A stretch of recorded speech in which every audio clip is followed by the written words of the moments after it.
The following is a Dowling Catholic Sports presentation on Iowa Catholic Radio. This is Maroon Nation.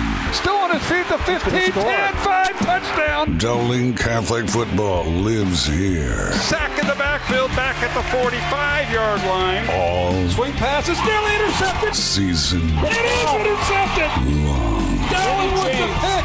Kenny James down the far sideline he goes. It's time for Maroon Football. Our coverage of Dowling Catholic sports is underwritten by Ashworth Vision Clinic, Construction Professionals, Blessman International, Fast Signs, the Catholic Tuition Organization, Skeffington's Formal Wear, Iowa Wealth Management, the Jenny Farrell Team with Remax Concepts, and Bosun the Florist. And now, the voice of Dowling Catholic football, Mark Amadeo. And a very pleasant good evening, and welcome to Valley Stadium in West Des Moines. It's week number 8 of the Iowa High School football season. Dowling and Ankeny Centennial, and yes, it's overcast, cloudy. Thunder and lightning has passed for now, we hope. And we're going to start at 7:20 tonight, a little delay, 7:20 kickoff here at Valley Stadium in West Des Moines. I'm sure there's delays all across central Iowa with the storm that came in during rush hour. How convenient, but we knew about it this morning.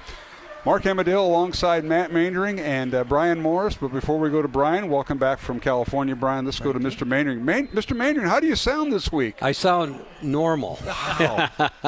He got a lot of look-ups here from the post-game show, Brian. We had the players, Coach Wilson look up and said, "What is that voice?" He was struggling. A lesser person would have bailed last week, but so Matt came through and really. He played hurt last week. Let's put it that way. Yeah, and he played through it. Yeah, he played did. through it. He was a warrior. My wife kept texting me, "Quit talking so much," and people are texting me, solutions. He was getting a lot of help. I was getting a lot of help. So today, and every day, Michelle, on a Thursday or Friday, Michelle of our lunchroom. Yep. McConville, she always says, "Get your throat ready," and I must not have listened. He did not listen to her. You got to listen to Michelle. Now, I did bring a gift for Mr. Maindring tonight, and it's a little throat lozenge. Yeah. Oh, yep. He hasn't opened it yet, Brian, so there's always hope. Trust me, I've got a little bit of something myself. Being on airplanes just gives you a lot of different germs sometimes. Yeah, different germs is right. But, welcome back, Brian. Hey, we saw the pictures from California out there at is it Palo Alto? At Palo Alto, where they live. They got raised in Los Altos. But beautiful night, beautiful ceremony. I was telling you guys earlier, it's a bizarre feeling. It just felt like you were in a dream the whole time. You just don't remember a lot of it, but they're on their honeymoon now. So your practice that you got 3 daughters, so one's down, and you got 2 to go. Mr. Maindring has a daughter, and mine's graduating in May. So I got a long ways away. So I'm just taking my cue from you guys, and Mr. Maindring, it's going to happen one day. I know it will. I know it will happen too. It will happen. Well, tonight, guys, we have high school football. Hard to believe it's week 8, and we've got weather conditions, and I don't think we are going to be delayed. We were delayed at Mr. Herring, the administrator for Dowling, said, hey, we're going to go 7:20, and so that's what we're going to go unless something else happens. We haven't seen any lightning for a while, so that'll be 66 degrees, our game time temperature right now, 87% humidity, and a west wind at 6 miles an hour. So not ideal fall conditions. So when does fall start? Did it start out in California, Brian? Because it's not here yet. It was perfect. It is bizarre because I was just telling somebody this today. You think back probably 20 years ago, I would be in probably a winter coat. Absolutely. I'm in shorts and a T-shirt right now, but it'll get a little cooler. And again, the players probably don't mind this at all. No, they don't. They've been practicing and playing in it all year, but it's Dowling's second ranked for now, and this is the RPI rankings. This is not Des Moines Register, Radio Iowa, Cedar Rapids Gazette. They all have their own rankings. These are the RPI rankings that are used to seed the teams for the playoffs, and by a week from tonight, after the games are played next Friday night, the top 16 teams in each class will advance, and the Maroons hopefully will be a high seed. Right now they're a 2 seed. But we've been told that if Valley defeats Ankeny tonight, and that's a big matchup up there in Ankeny, Valley will move into the number 2 seed, and Dowling will fall to 3 because that's how the RPI works, and that's all well and done. But right now, Centennial, Ankeny Centennial, must win for them. They're the 12th seed, And they need to keep their hopes alive. They come in with a record of 4-3 here in Week 8, and Dowling's record is 6-1. So a lot at stake tonight, Matt, as it always is at the end of high school football. The last 2 weeks, you guys are scoreboard watching. I know you coaches. Yeah. I mean, it always is this time of year. You're sitting there shuffling the deck, and you're going back over the years. You had maps of the whole state because you're trying to figure out, well, who's going to make it, and that's going to determine who your 8-team pod was at that point. And Brian, they always call them. They always get nice with the math department about this time of year. They're calling their math guys, whether it be the calculus guys or whoever. So these coaches, kind of. Is that right? They never called you. Yeah, that's true. No, they never call you. But is that true, Mr. Magruder? It's very true. It's very true. It's always good to have a math person on your staff so you can figure those things out. That and time. I always had to have a math guy who was a minutes guy. How many minutes before the snap? When you're getting under that 2-minute mark, that's funny. Can you kneel it and stuff like that? Well, back away, we didn't have play clocks on the field. It was all up here. It was an internal clock. Correct. See, that was a lot more to manage. Now they're right there. The 25-second clock was visible. But back in your day, how did you manage that? That's interesting. Well, you had to have a guy that was watching and making sure they saw what time it was when the officials cranked the clock, and then. And then you went from there. It's kind of like the mowed lines, right? With the permanent painted lines. That's right. Anyway, you're listening. Senior night tonight. Senior night. Yep. They're about ready to be introduced. Going on. Dowling has 32 senior football players plus the support staff. The band seniors will be introduced at halftime. Right. And we'll be talking to Bonnie Bronson, talking pancakes at halftime. Yep. That's a week from this Sunday. I love pancake breakfast time. You and Margie used to flip cakes. I used to flip. Back in the day, I made the batter when it was really made. Oh, they got you back there, I got to go do that at Vets Auditorium with Father Hess and a few of the other. I was always blaming the wrong guy. I always blame Ron Gray because he's out there, 7 o'clock he's there. We should talk about Ron Gray. State champion Ron Gray. Yeah, state champion. Congratulations in boys golf. Saw that. Yeah. Played on tough conditions on Tuesday, right? They did. A little bit of rain. They had a lead on Monday, several strokes. They ended up winning it by 10, knocking off the defending champs Johnston, and then Waukee Northwest was 12 strokes back. But congratulations, Dowling boys golf team, state champs. State champs this week, and I had the opportunity to get out there and watch about the last 10, 11 holes, and it was just fun. And God, those kids are all good. I mean, they're so good. They strike the ball well and are putting it on the green. And the thing about in Hyperion, it's a fairly straight course, but the greens were so fast. I mean, those kids were touching putts, and they were taking off, and it was dicey. But what a great run by those kids, and Coach Gray, congratulations. I just know, as I think I mentioned to you on conference night when I was out there and saw you, that Ron was on at halftime. We had him on earlier this year, and he talked about just getting out of his district because he might have. If you got to be in the top 2 in all the districts, or you don't advance. Individually, you can advance, but you got to be in the top 2 as a team to advance. He says, I don't know if we can get out of our district. There's 4 of us that are pretty good. Right. Well, they won their district. Yeah. And then they go to state, and they're leading after the first day by 3 or 4 strokes, whatever, and then they win it by 10. So things just got better for the Dowling golfers, Matt. They did, and I think they got 6th in the conference. At the conference meet, they placed 6th. Yeah, that's right. And Ron said, and so I got the pleasure of walking along with Ron as they were going around these holes at the end. All he kept saying was just make par at that point because they had such a comfortable lead, and it was just a matter of not making, not having anybody blow up. Golf's so funny because again, football, you know where you're playing. Right? There's 100 yards. And golf, you're like, ooh, this course is different. So it's it's a different mindset for those players, that's for sure. Well, congratulations to them and all the kids that were on that team, whether you're in the top 5 or 6 or the whole team. There's a lot of golfers, so hats off. Again, you're listening to the pregame show. We are delayed tonight here at Valley Stadium in Week 8, Dowling and Ankeny Centennial due to the weather. So kickoff is at 7:20, so we're part of our pregame. We started a little late, and we'll have a segment coming up with Coach Wilson. But, guys, let's get to the nuts and bolts of this. Well, first let me go through some of the games tonight, then we'll go the nuts and bolts with offense, defense. 20th ranked Waukee, and these are all RPI rankings, is at number 1 Waukee Northwest, a battle of Waukee tonight. 3rd ranked Valley is at 5th ranked Ankeny, that game at Ankeny Stadium. Council Bluffs Lincoln at Sioux City East. Sioux City East ranked 4th. These are all Class 5A games. City High at Iowa City at 6th ranked Iowa City Liberty. 7th ranked Johnston at 10th ranked Southeast Polk. 8th-ranked Cedar Falls at Linn-Mar of Marion, 9th-ranked Iowa City West at Prairie, Cedar Rapids Prairie, and finally Ames is at 10th-ranked Dallas Center Grimes. So that's the 5A score games going on tonight with ranked teams. And all right, Brian and Matt. Brian, we'll start with you. The Dowling offense against the Centennial defense. Centennial defense always solid. These two teams have had quite the history amongst them. You know, you look back at all the games we've seen. We had the walk-off pick 6 in 2023.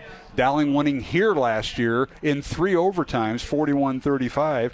Dowling winning at Mediacom Stadium in the second round of the playoffs, 14-10. Centennial and Dowling are go down the wire. It's always with good defense. Both teams have it, and Centennial certainly does. Talk about the matchup. Yeah, I mean, Centennial comes with a really good two-way player. Number 51, Kane Brooks, who plays right guard and defensive tackle. He's kind of the stellar defensive lineman for them. But, again, I look for Dowling to come out.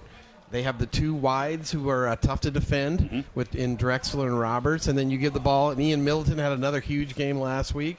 And again, like you talked about, Mark, the closest of these games, you've got Jerry Pizzetti and Tom Wilson, who have coached against each other, 30 times probably in the last 20 years. So they know each other a little bit more. So that's when you got to decide, how am I going to throw a wrinkle into the game plan. But again, Joey Nahas continues to just get more comfortable. And again, at this point in the season, he's got to be, right? Because this team, when you need third downs, you've got to get them at this time of year, because it could be the difference between a win or a loss when it comes playoff time. Joey Nahas, 17 touchdown passes this year, 7 to Sam Drexler and 9 to Jeffrey Roberts. So that's a pretty good receiving core. And now as we get going here, Matt, the Dowling defense against the wing T-ish broken bone, formerly wishbone Ankeny team of Coach Pizzetti, who, by the way, in his 65th year is coaching and 13th year at Centennial. So they run that, and they run all their plays off it, whether they got great receivers or not. They can still pass out of it, but it's that, broken bone offense that they run with the halfbacks behind the tackles and the one tailback behind the center, or the quarterback, who's out of the shotgun. Yeah. Jerry was always under center, and he was one of the last ones to go to the shotgun. But talk about the Ankeny offense, Ankeny Centennial offense, very unusual. For someone who's watching the game on CISN or listening to us tonight, it's all about where's the football. And it's all about disciplined defense. And I think that's what you focus on this week going into a game is know your job defensively, and ends got to make sure they get contained. They don't sit there and let their eyes be taken away by the fake, and because you're never really sure where the ball is and where the ball is going. All the misdirection that takes place in this offense makes it a challenge. And then you take J.J. Morgan, who's such a talent, and you put him in a multiple set position. He's leading the team with 85 rushes for 907 yards and 13 touchdowns, and then also leading in receiving. 14 catches for 222 yards and 2 touchdowns. So he's the threat. He's the guy you got to look for. Brecken Miller, the quarterback's a sophomore, finding his way through the season. 50. They don't throw the ball a ton. They throw the ball when they need to, and obviously they're going to find J.J. Morgan when they need to. But Miller, 51 of 88 for 783 yards. He's got 11 touchdowns with just 4 interceptions, which is pretty good for a sophomore. Doesn't run the ball a ton. He ran it 21 times for 71 yards so far this season. So he's not that threat in the backfield. But Cameron Miners is a big play receiver. He can go get the ball, and he's got 12 catches for 406 yards, and 12 of those catches, 5 of them have been for touchdowns. So he's a threat. And Centennial missing one of their best offensive linemen. He's been out for several games since the Valley game with an ankle injury. And that's Braylon Deacon Cahey, 6'3", 290-pound senior wearing number 57. He will not be on the offensive line. I think he was playing right tackle. So Asher Magano is this 250-pound sophomore replace him, so I have to watch that matchup. So yeah, and it's a senior line. I mean, that offensive line is all seniors. They've been in this offense for a long time. They know the drills, and it's going to be fun to watch. It really is. I mean, based on what you just said there, Matt, sophomore quarterback, you just start throwing a little different things at him and see how he reacts. That's, again, he's going against men. The chess match begins in about 20 minutes. Yeah. All right, with kickoff. All right, we're going to take a break and come back with more pregame. Earlier, I caught up with head coach Tom Wilson of Dowling Catholic, and we'll kind of recap last week's win over Waukee and preview tonight's game with Ankeny Centennial. So stay tuned as we catch up with the Dowling head football coach. Alongside Matt Mandring and Brian Morris, I'm Mark Hamadale. Valley Stadium in West Des Moines. We're weather delayed. Kickoff at 7:20, but coming up, head coach Tom Wilson of Dowling Catholic. I had a conversation with him here on Iowa Catholic Radio. Iowa Catholic Radio is 105.5 KIHS, Perry, Des Moines, 89.3 KDVM, Mason City, and 89.9 KCSL, Spencer, Spirit Lake, or anywhere on the Iowa Catholic Radio app. The radio home for your Dowling Catholic Maroons. 105.5 KIHS, Perry, Des Moines. IowaCatholicRadio.com and the Iowa Catholic Radio mobile app. Encounter Jesus. Support for programming provided by Iowa Wealth Management, a fee-only investment advisory firm helping clients grow and protect their wealth, offering personalized investment strategies as well as financial and estate planning. Learn more at iowawealth.com, committed to creating peace and purpose in your finances. The legend lives here. Now to Phillips, back to throw, throws into the end zone, looking for Wilson, caught, touchdown, Trey Wilson. The radio home for your Dowling Catholic Maroons. 105.5 KIHS.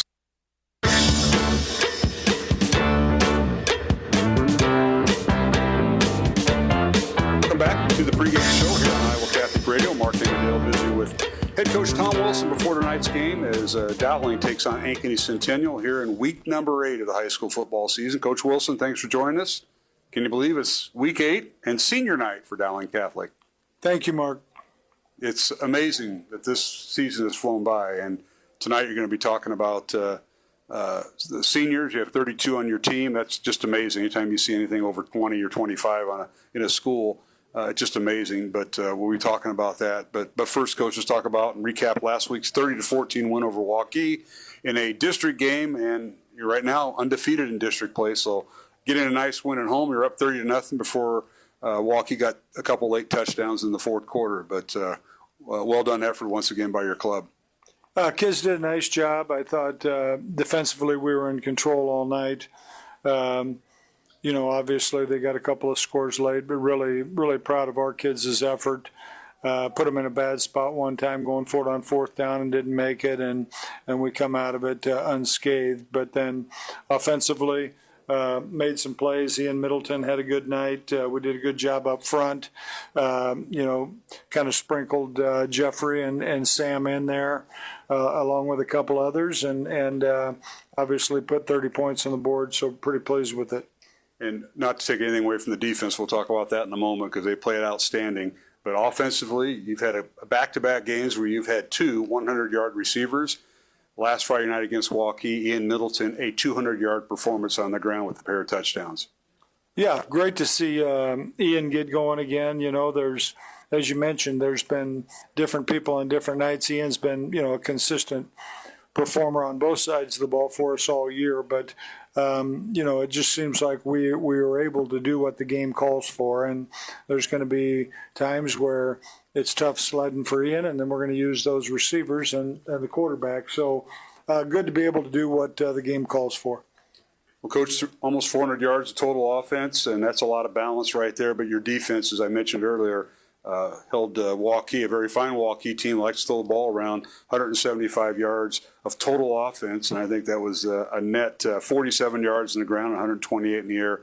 Outstanding defense. I know you were down a player with Leo Pagano out, and the kids really rallied behind that, and I know Leo was a big help on the sideline.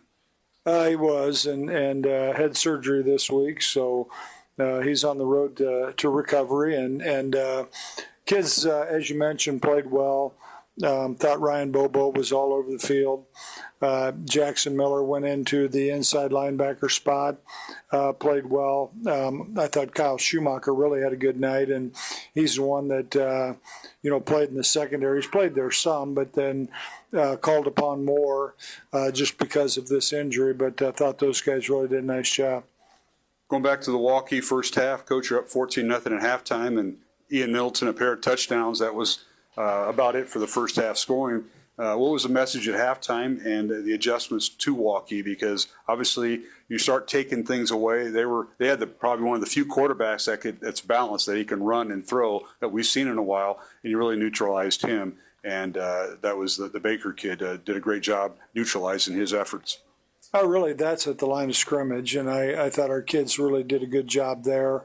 They started moving offensive linemen around to try to block Bobo, and that's a tall task. And Bonanno from the other side, but then, Hagan and Miles Elcock and Jack McLaughlin inside have done a good job for us. So being able to neutralize somebody like Baker, you really have to own them at the line of scrimmage, and really thought our kids did that.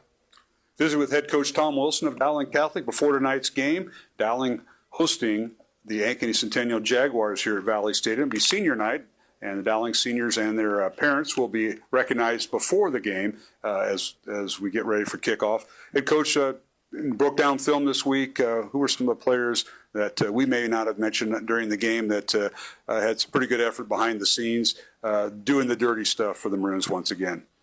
Yeah, we mentioned some of them, but guys like Max Thomas continue to get better. Max is in his first year starting with us at right tackle. Really think that he has done a good job. Maddox Capola, our starting free safety, not a lot of experience out of him, but he has really been a great addition for us and has been very solid throughout the course of the year. And, we've touched on it a little bit, but Ryan Kuhn, our kicker, just continues to do a nice job for us. And kickers don't always get the notoriety, but I really think Ryan's having an outstanding year. All right, we're going to continue our conversation with head coach Tom Wilson. It's Dowling and Ankeny Centennial. We're going to take a break, come back and talk about tonight's opponent, the Ankeny Centennial Jaguars, here on Iowa Catholic Radio. To all our family of listeners, we want to say thank you for your generous support during Iowa Catholic Radio's fall fundraiser. Your gifts make all the difference in ensuring that the message of hope continues to be broadcast on every frequency. If you didn't get a chance to pledge, it's not too late, and matching dollars are still available. Donate now at iowacatholicradio.com to help each and every listener hope with frequency. Again, thank you for supporting Iowa Catholic Radio. Thank you. Support for Iowa Catholic Radio is provided by Ashworth Vision Clinic. Complete eye exams, contact lenses, glasses, glaucoma testing, and urgent eye issues. 515-440-4610. AshworthVision.com. Support for programming is provided by Construction Professionals, serving customers through a proven process, creating unique design, functionality, and artistic beauty. Construction Professionals is a Catholic family business built on a strong foundation. CPCustomHomes.com.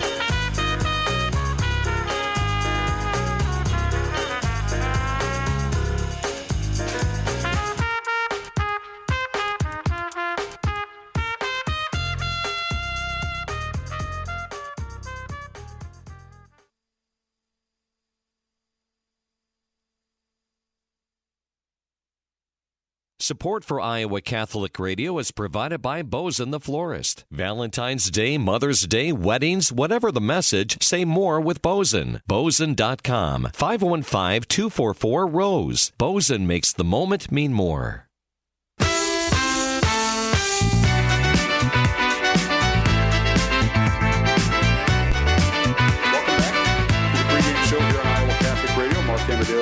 Continue my conversation with head coach Tom Wilson as Dowling takes on Ankeny Centennial on senior night here at Valley Stadium. And Coach Wilson, before we get the matchup with Ankeny Centennial, 32 seniors I believe you have on your team, plus managers and so forth. And several of those guys, young men, are your captains. And talk about this year's group. Obviously putting a lot of time in all the way back to Catholic Football League and playing their final home game tonight. Yeah, has been really a good group for us. some of them, and Ian Middleton's played some for us as a freshman, and here he is finally a senior. Or you get a Maddox Coppola or a Ryan Anderson who come out this year and wanted to be part of the experience. But really a positive group. You mentioned, the captains, and Ian Middleton is one of them, and probably one of the stronger leaders that we have had during my time. Jackson Miller, who has played a lot of football. Joey Nahas, one of our captains, who's our starting quarterback, shared some time last year, been the full-time starter this year, and one of the state leaders in passing yardage and touchdowns. And then Ryan Bobo, he got some all-state honors a year ago, and there shouldn't even be a discussion this year when it comes time for something like that with him. Well, Coach, they've just been great to have on the radio. I know this year we've tried to interview as many as possible, but great leaders, and they've kind of set the tone for what goes on the field and in the locker room, and that's a testament to not only them but also their families and the coaches at their position coaches. No question. You start talking about leadership, and right away it pops up in my head of Jack Trump. And Jack hasn't played a ton. He's played some for us, and he's on our PAT field goal team, and he's one of our backup offensive linemen. But talk about a kid that is a phenomenal kid and has been a good leader, and that Dowling Catholic football means something to him. It's somebody like Jack Trump, and those are the people that follow us on our. As we recognize our kids each week for our, pillars and characteristics that we have our program. Nobody's been recognizing more than Jack has. Well, Coach, tonight taking on Ankeny Centennial, your final home game, and Coach Mazzetti, 65 years. I think he's double the time that you've been around, but he's a legend, and we know that. He and his son Ryan run a great program. They come in with a record of 4-3, and they got some talent, as they always have. And I was kind of looking back. In the last few years of Dowling Ankeny series, let's go back to 2023. Dowling wins on a walk-off pick six up there. Last year, 3 overtimes at Valley Stadium, where we're at tonight. And then, of course, the legendary game in the playoffs last year when you played him the second time, the goal line stand in the end zone at Mediacom Stadium. So legendary games. I go back to the first year when Eric Phelps returned to kickoff to win the game at Ankeny Stadium. So this is always a great matchup, no matter what the records, and we know this Centennial team has a lot of talent. They do. They've had themselves a fairly tough schedule, like many of us has, but, I think they're a good team. They run an offense that nobody else runs, which it's difficult to simulate in practice, which that makes it difficult.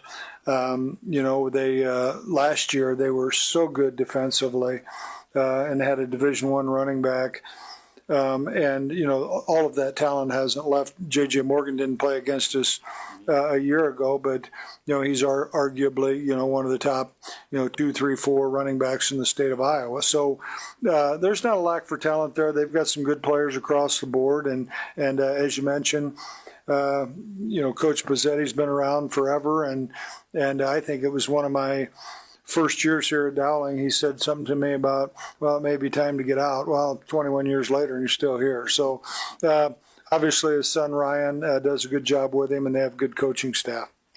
Well, defensively, they've always got linebackers, and they always come to play. And Nash Target and Will Morris lead the team in tackles along with Matheny, one of their corners. So talk about the Dowling offense tonight and some of the matchups with the speed of Roberts and Sam, and also running the football. What's going to be some of the keys against this Ankeny defense? Clearly, it always starts up front. I mean, to get Jeffrey and Sam the ball, we've got to keep Joey clean, and so that's really the first task. And they're going to do a lot of moving around, and I would imagine they'll give us some heavy blitz at times, sit back in their zone coverage, and probably just say don't get beat deep, and which is fine. We just have to be patient with that. But again, we'll strive for balance. We've got to use the weapons that we have. You mentioned some of their players. The loose kid, one of their defensive linemen, he was a number 59. He was a handful for us a year ago. Will Morris, who is their Mike backer. I think he's a really good baseball player, but is one of their leading tacklers. I think he's having a very good year, and I do think they're athletic in the secondary. So this could be a good challenge for us, and it's one we're looking forward to. And offensively, Ankeny starts a sophomore quarterback, but you mentioned some of the weapons, J.J. Morgan being one of them. They run that wing T style offense, and they'll throw it up once in a while, but they also have a pretty decent offensive line, and they haven't been quite healthy there, and they may be tonight. Right. As I mentioned, I think Morgan's really good. He's fast, and he gets in the open. The only person who can catch him is probably Roberts, who will be on the sideline. So they do start a sophomore quarterback. I do think the Miners kid, number 4, legit wide receiver. He's 6'5", and our corners aren't the tallest guys in the world. So I do think they start utilizing their tight end a little bit more. A Newman kid, he's only a sophomore. I do think he can develop into a weapon as well. Coach, appreciate you speaking with us before tonight's game. Hard to believe it's week 8, as I mentioned earlier, but best of luck. We'll catch up with you during the game and following the game, and best of luck to those seniors. All right, thank you very much. Head Coach Tom Wilson visited with me here on the pregame show. It's Dowling and Ankeny Centennial tonight. Weather delayed due to the storm that passed through, but we're going to kick off here in the next 5 or 10 minutes. So stay tuned as our pregame show continues alongside Matt Mandring and Brian Morris. I'm Mark Hamadale, and we'll return with starting lineups and the opening kickoff coming up. But first, a word from our sponsor here on the Iowa Catholic Radio Network. The University of Notre Dame Men's Glee Club will appear at St. Pius X Church in Urbandale on Sunday, October 19th at 7 p.m. This year, the Glee Club marks its 111th anniversary as a campus ensemble. The program will include sacred music, Irish folk favorites, and songs of Notre Dame. The concert is free and open to the public. An offering will be taken. Don't miss this entertaining evening of a cappella music. Visit iowacatholicradio.com for details.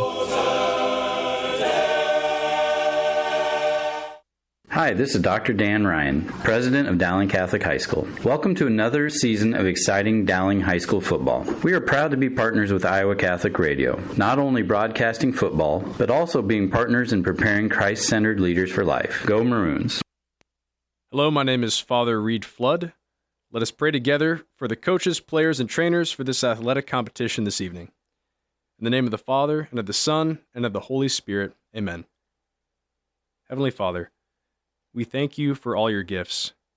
We ask that you bless all those involved in this athletic competition this evening. We ask that you keep them safe and that they show good sportsmanship. We ask this through Christ our Lord. Amen. Saint Sebastian, pray for us. In the name of the Father, and of the Son, and of the Holy Spirit. Amen.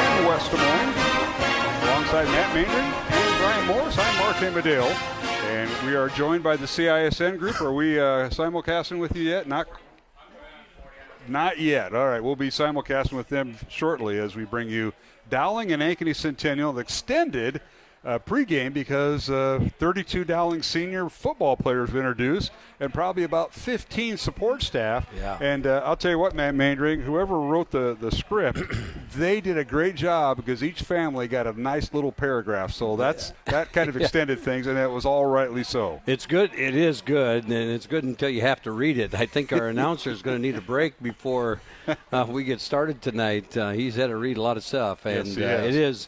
It is a credit to the program to have that many seniors involved every year, and what a great group of kids, and it's just fun to see them, and hard to believe that they've reached the pinnacle, this part of their career already. Yeah, that is true. Coach Wilson talked about that in the pregame with some of these kids, all the way from Catholic CFL football, Catholic Football League to now. So there's a lot of time invested, and it is. So we've got a little bit of an extension. They put 3 minutes on the game clock, so that means we'll have a little bit like an extended halftime, but actually it's an extended pregame. So we're going to have some warm-up time because that was a very long presentation. John. And it's not quite done yet. No, I think, they're still introducing. Yeah, they're still introducing. I just think Brian Morris has made his way to the field. Brian, you're not interfering with that as we go down to our Jenny Farrell team Remax Concepts sideline report with Brian Morris. You're staying out of the way, right? I am staying out of the way, but it is a big line, and I think we've got about probably 10 more support staff or people who help with the team, and Ankeny's out here warming up in the south end zone. Dowling boys kind of all went back in, but the weather is really interesting. It's just very still down here tonight. Again, the flags, if you look over there on the north side of the stadium, just no movement of the air right now. Yeah, and I just wrote down, I'm glad you mentioned that, Brian. 66 degrees, west wind at 5 miles per hour, the humidity up at 90%. And we got several more folks being introduced on our pregame. But, hey, guys, it's Dowling and Centennial. These two teams have battled the last few years. There was a gap there. We didn't play Centennial.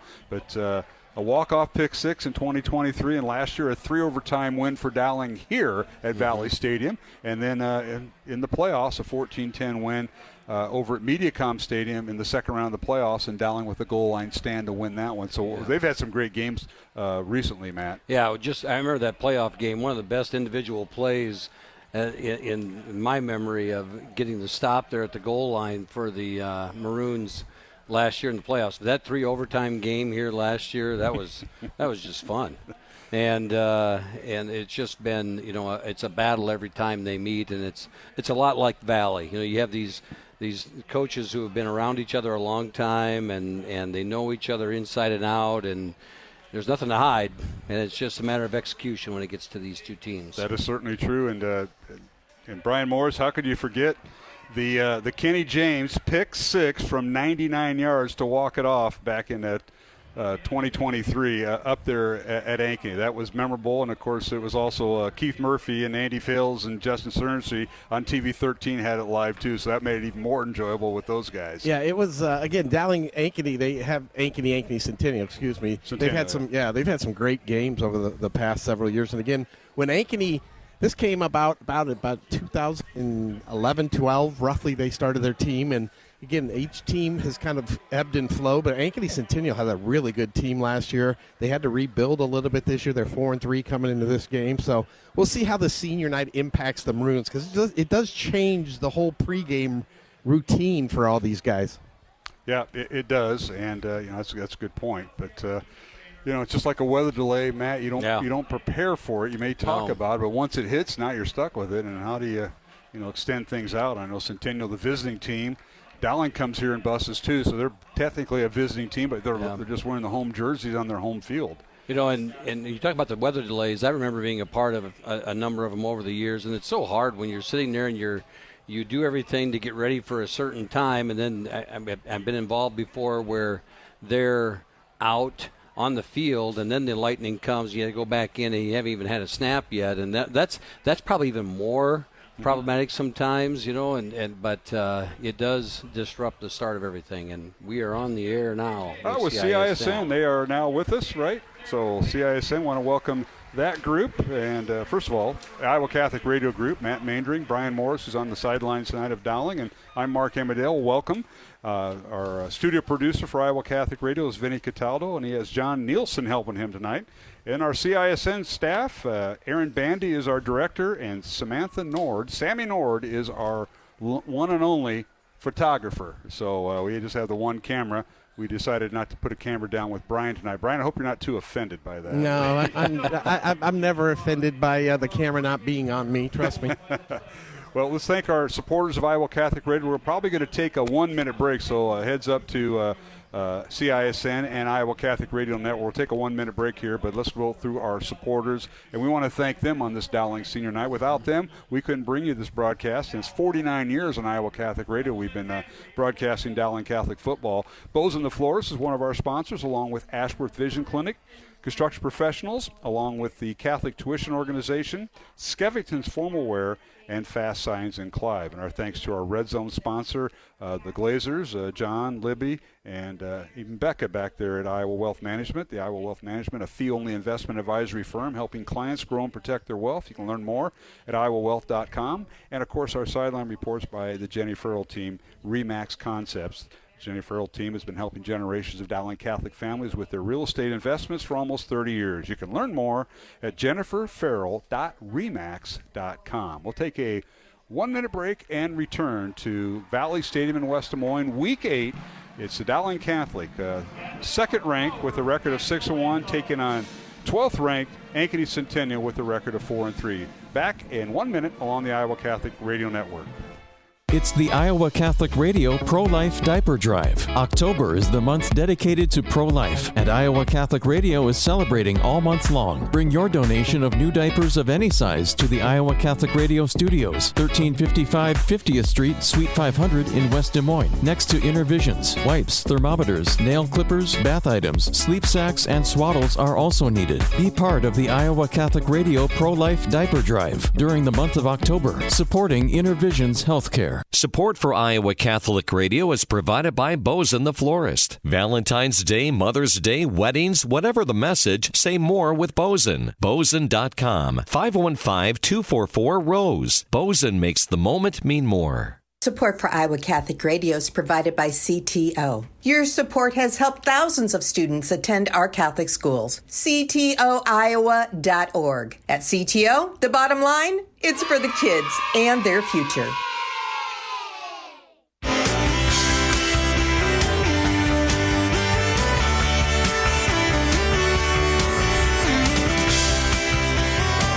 Back to Valley Stadium in West Des Moines, just about set for kickoff. Dowling and Ankeny Centennial in Week 8 of our high school football coverage on Friday nights. Mark Amadale alongside Matt Mandering and Brian Morris on the Dowling sideline. Brian will be giving us our Jenny Farrell Team Remax Concepts sideline report. And Brian, I know you weren't here last week, but the Maroons, their adjustment in their offensive line has Cade Krause going from center to left guard, replacing the injured Josh Miller, who dislocated his elbow. He's going to sit out this week and next for the Maroons. And Owen Marr, senior, gets to move in to play center. So that'll be one thing we'll be looking at offensively for Dowling. And, of course, you were with me in Cedar Rapids when, unfortunately, Leo Pagano tore his ACL and is out for the year. And the Maroons moved in Kyle Schumacher into the defensive starting lineup, and they moved Jackson Miller into Pagano's spot, and Schumacher played defense. So we got a chance to see that last week a little bit in action, Brian. Yeah,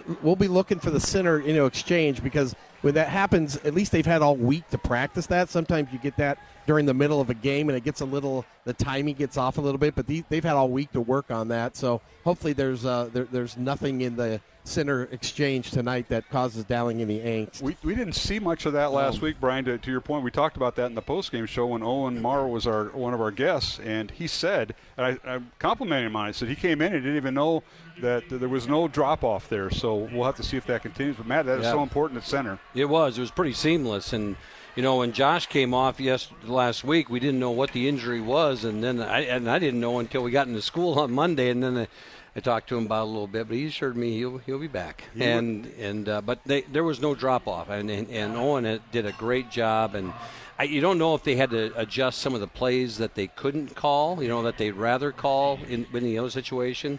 But there might be some other options with Owen at center. Well, Dowling will start on defense. So the Maroon defense, Ryan Bobo, who's now second in tackles on that defensive line, along with Brady Hagan, Miles Elcott, and Anthony Bonanno. That's three seniors and the junior Hagan up there. Linebackers, Kyle Schumacher, Jackson Miller, and Joel Sanko, all seniors, with Carlos Blunt, who leads the team in tackles with 37.5 for the Maroons. And then the secondary, Jordan Watson and Maddox Capola, seniors, along with Jeremiah Robertson, a junior, in the secondary for Dowling. And we'll see in there possibly Patrick Sullivan. Ian Middleton will come in, and so will Jack McLaughlin. And all seniors that I just mentioned there on senior night, with 32 seniors in action. So Ryan Kuhn will kick off, and we're going to see the Ankeny Centennial offense for the first time. And Coach Pizzetti's had that offense around. It used to be the wishbone, then it's a broken bone, and now it's kind of a variation, but it is very effective. And you better find the ball. Read your keys and just stay in your lanes.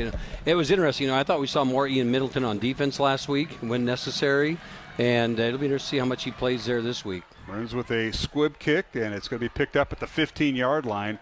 by Centennial and hit and dropped at the 26 as he gets the ball across the 25 to the 26. Is Ankeny Centennial, and that is Matheny on the return. And it'll be Centennial football to start things off, and the Dowling defense on the field right now. Jackson Miller on the tackle for the Maroons to start off the kick coverage, and a host of Maroons there with him to stop the ball, and here we go. All right, Centennial with the first down at their own 28-yard line. Just underway, a late start tonight. If you joined us here on Iowa Catholic Radio CISN, we had a little weather delay of about a half hour. And, yeah, it is at 7:30, so we're about a half hour behind the rest of the game, or the rest of the teams. And now we got an offside on Dowling to start the game as Centennial went in motion. Let's talk about the Centennial starting lineup on offense tonight. The quarterback is a sophomore, and he's done a good job. Brecken Miller, 6'1", 185-pound sophomore, is thrown for 11 touchdowns and 4 interceptions this year, 783 yards in the air. J.J. Morgan, Max Schmidt, and Devin Good in the backfield. They'll use all 3 running backs. 2 of them line up behind the tackles, and the one in the backfield behind quarterback Miller. Wide receivers, Brody Prill. Cameron Miners is our leading receiver with 5 touchdowns, and Cade Newman will get the offensive line after this play. It's 1st and 5 for Centennial, and they give it to the tailback. He's got the first down. Nice run right up the gut over the A-gap. He goes. And that is Devin Good, I believe. Devin Good, the other tailback. And all eyes are on J.J. Morgan, and the fake went to him originally. He gets stuffed at the line of scrimmage, but he didn't have the ball. And then in through the line comes Good for a big gain and a first down for Ankeny. So first down, Jaguars. They send 2 receivers to the left. Camden McAtee, Kenyon Leak, Carter Shuddy, Kane Brooks, the two-way player, and Asher McGonigal. And here's a handoff, and this time near a first down as they run a little jet sweep to the left of the formation. And I'll tell you what, a nice run that time. And which back was it? They got off the bottom of that pile, that was Max Schultz. That was J.J. Morgan, I believe, on the run there for Centennial. You know, the hard thing about this offense is it's so challenging to replicate it in practice all week. I mean, you can run through the plays and have your scout team offense do it, but they cannot replicate the speed that Ankeny Centennial will go at it with them. And that's what's going to take a few plays here to get used to. 2nd and 1, Centennial from midfield. And back to throw is quarterback Miller. Rolls to his right, has time, looking, wants to run, and he'll be forced out of bounds, but I think he got the first down. And he did, right at the 49 of Dowling, pickup of 1. They ran J.J. Morgan on a wheel route right there, and what we mean by that is he'll come out of the backfield and run down the sidelines as the other receivers converge to the middle of the field. And he did get behind the defense, but Miller didn't pull the trigger and ends up taking the ball down and runs out of bounds. So it's 1st and 10, Centennial. The tight end, Cade Newman, and along with Owen Gaspery, they share that. We'll also see Luke Mitchell's another receiver in there, and also Nash Taggart, another tailback that'll be in the mix for Coach Pizzetti.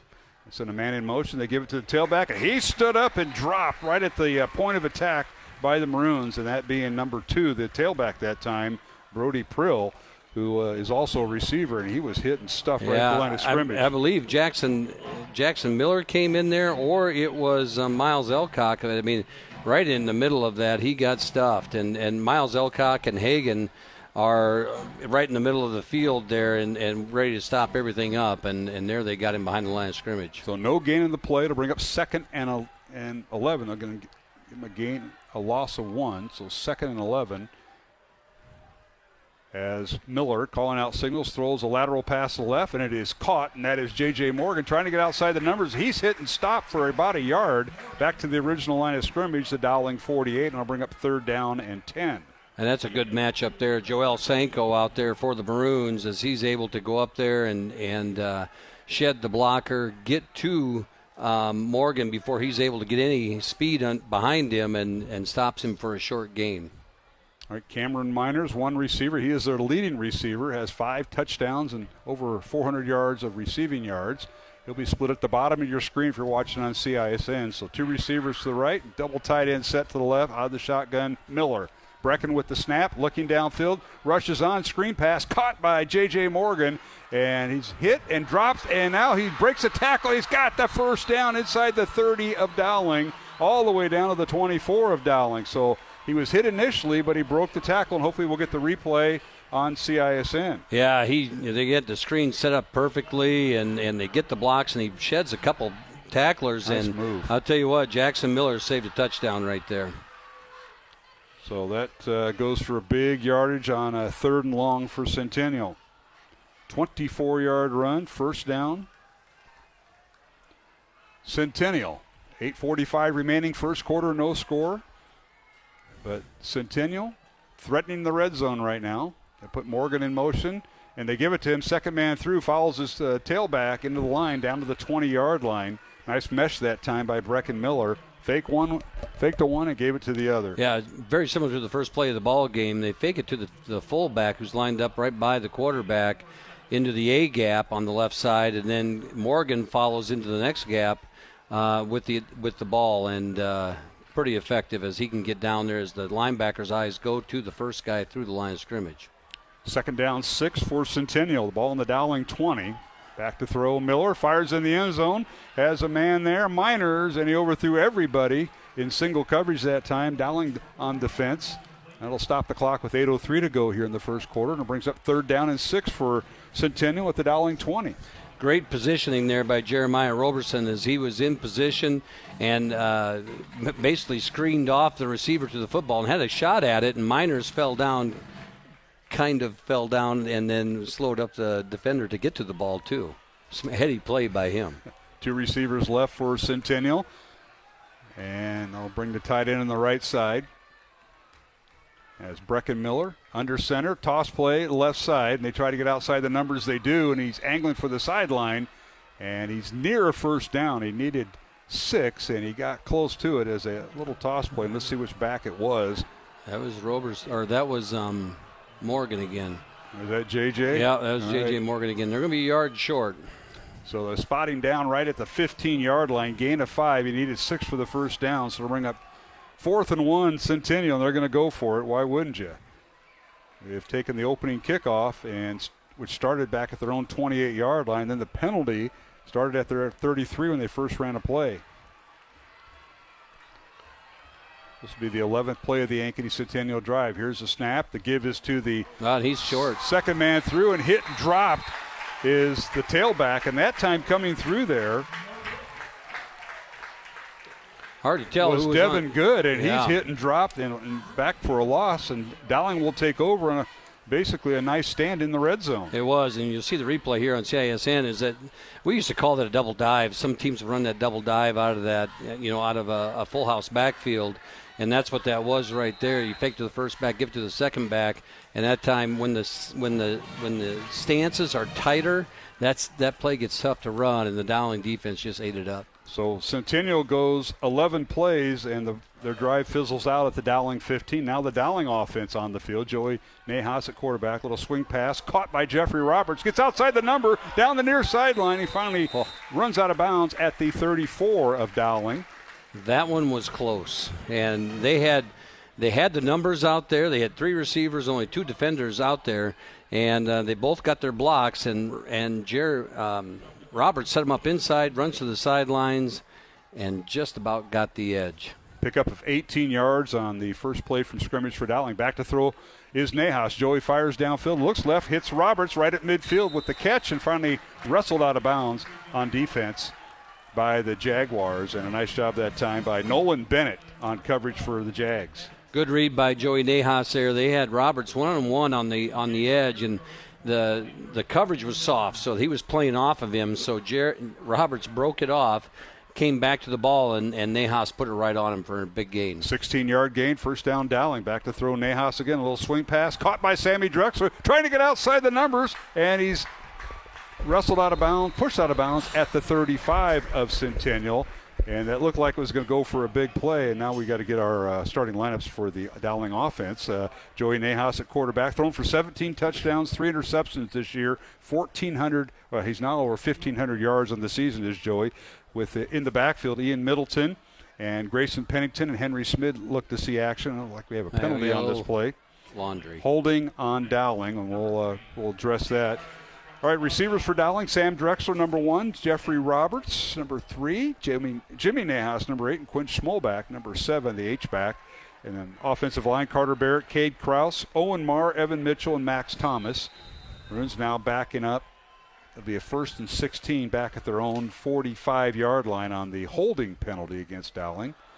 And now the Maroons will run the ball for the first time, hand off Middleton, and Ian gets across up to the 50-yard line for a gain of 5.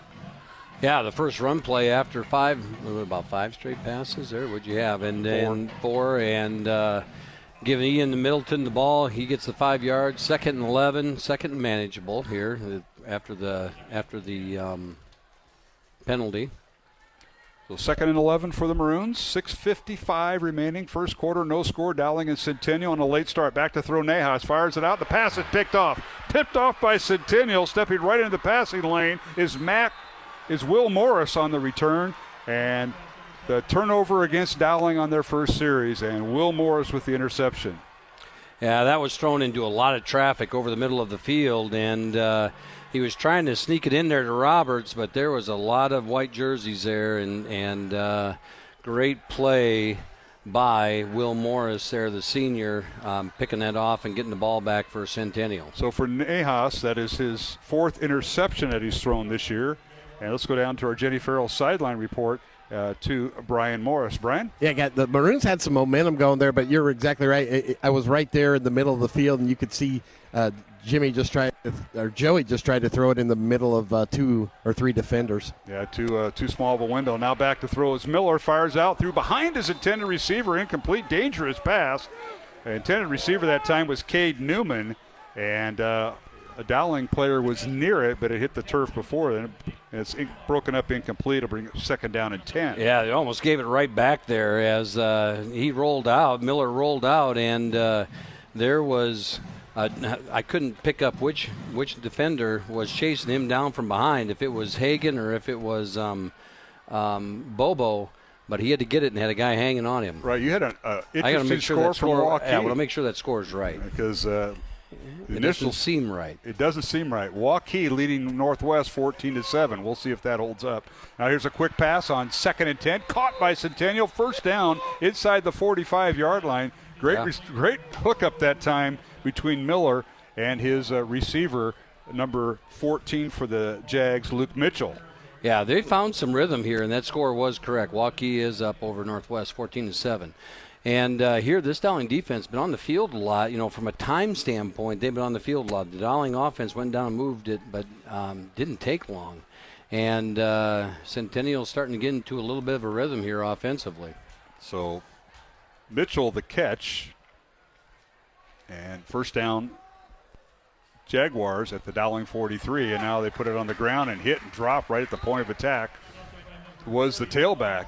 And that's Morgan. J.J. Morgan gets a handoff and goes nowhere. Actually loses yardage back to the 46, a loss of 3. Yeah, loss of 3. Carlos Blount right there made a great play as he shot through and was able to take him down behind the line of scrimmage.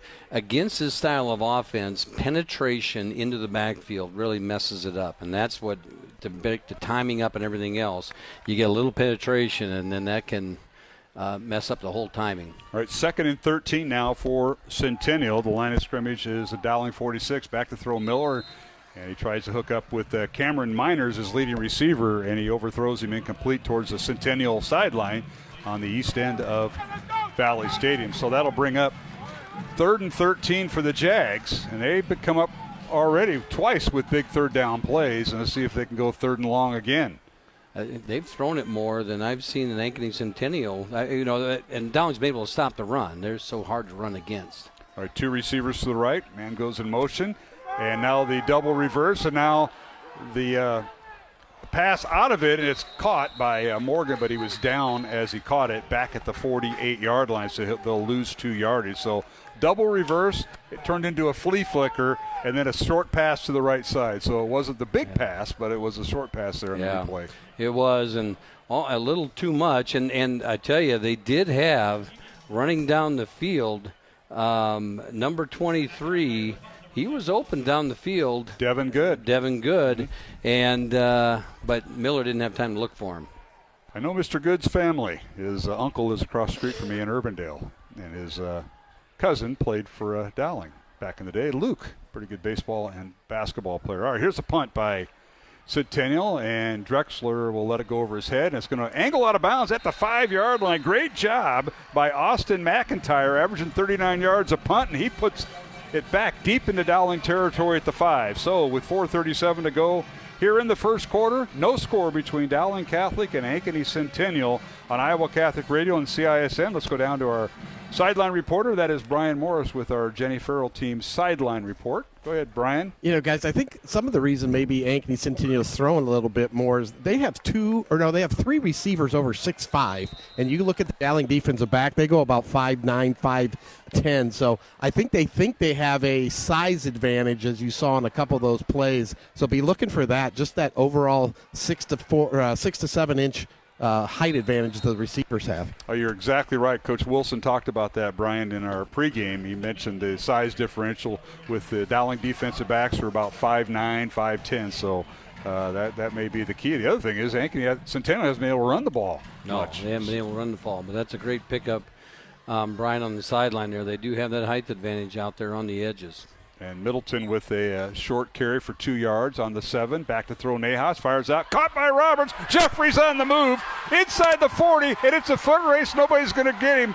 Inside the 30, 20, 10, 5. Touchdown. Jeffrey Roberts from 93 yards. Hooking up with quarterback Joey Nahas. And there's a penalty flag down. There's 2 on the field, and the offense is pointing to come back.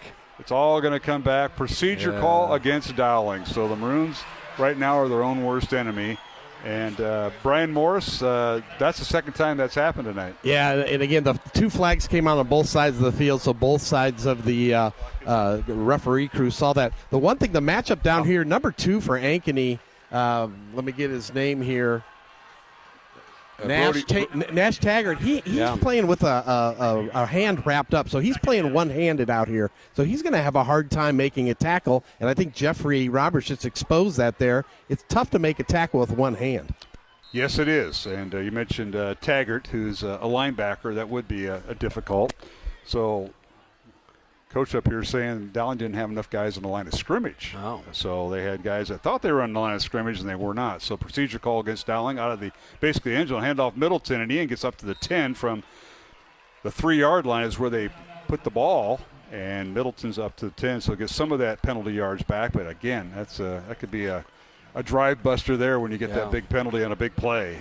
Jeffrey Roberts just ran 2 100-yard sprints. He ran the ball all the way down there, then had to run all the way back to get lined up again. But a nice strong run there by Middleton gets it to be 3rd and manageable here for the Maroons. 3rd down and 6 for Dowling on their own 10-yard line. No score. 3.5 minutes to go here on Iowa Catholic Radio and CISN. Nahas has plenty of time, now wants to run and gets away from 1 and is finally tripped up at the 13-yard line. He's shy of the first down. Will bring up 4th and about 2 from the Dowling 13. He needed to get just across the 15 for a first down. Yeah, it's so hard to tell sometimes where you're at the field. If you stick your foot in the ground and get forward for a couple more yards, but he got the Centennial defense pushed him sideways, and he just couldn't get around the corner and get away. Good pursuit by the Jags defense.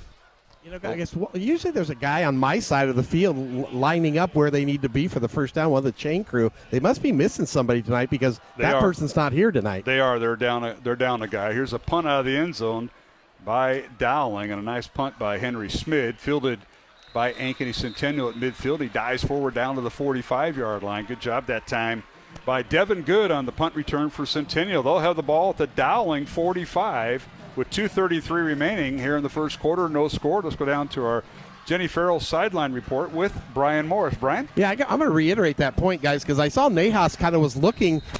He was running to his left, and there was no marker on this side of the field. I think if he'd have cut it up, he would have got that first down, but he tried to extend the play and get a few more extra yards. I think it's a great point, Brian, because he was looking to where he had to get to, and there was no place to look for on coming this way. All right, back to throw is Ankeny. Thank you, Brian, for that sideline report. Quick pass by the Centennial quarterback, Miller, and it goes for back to the line of scrimmage on the catch that time by the Jags. So when you see 4 defensive linemen fly through the line of scrimmage untouched, you're thinking screen, and so was Joel Sanko.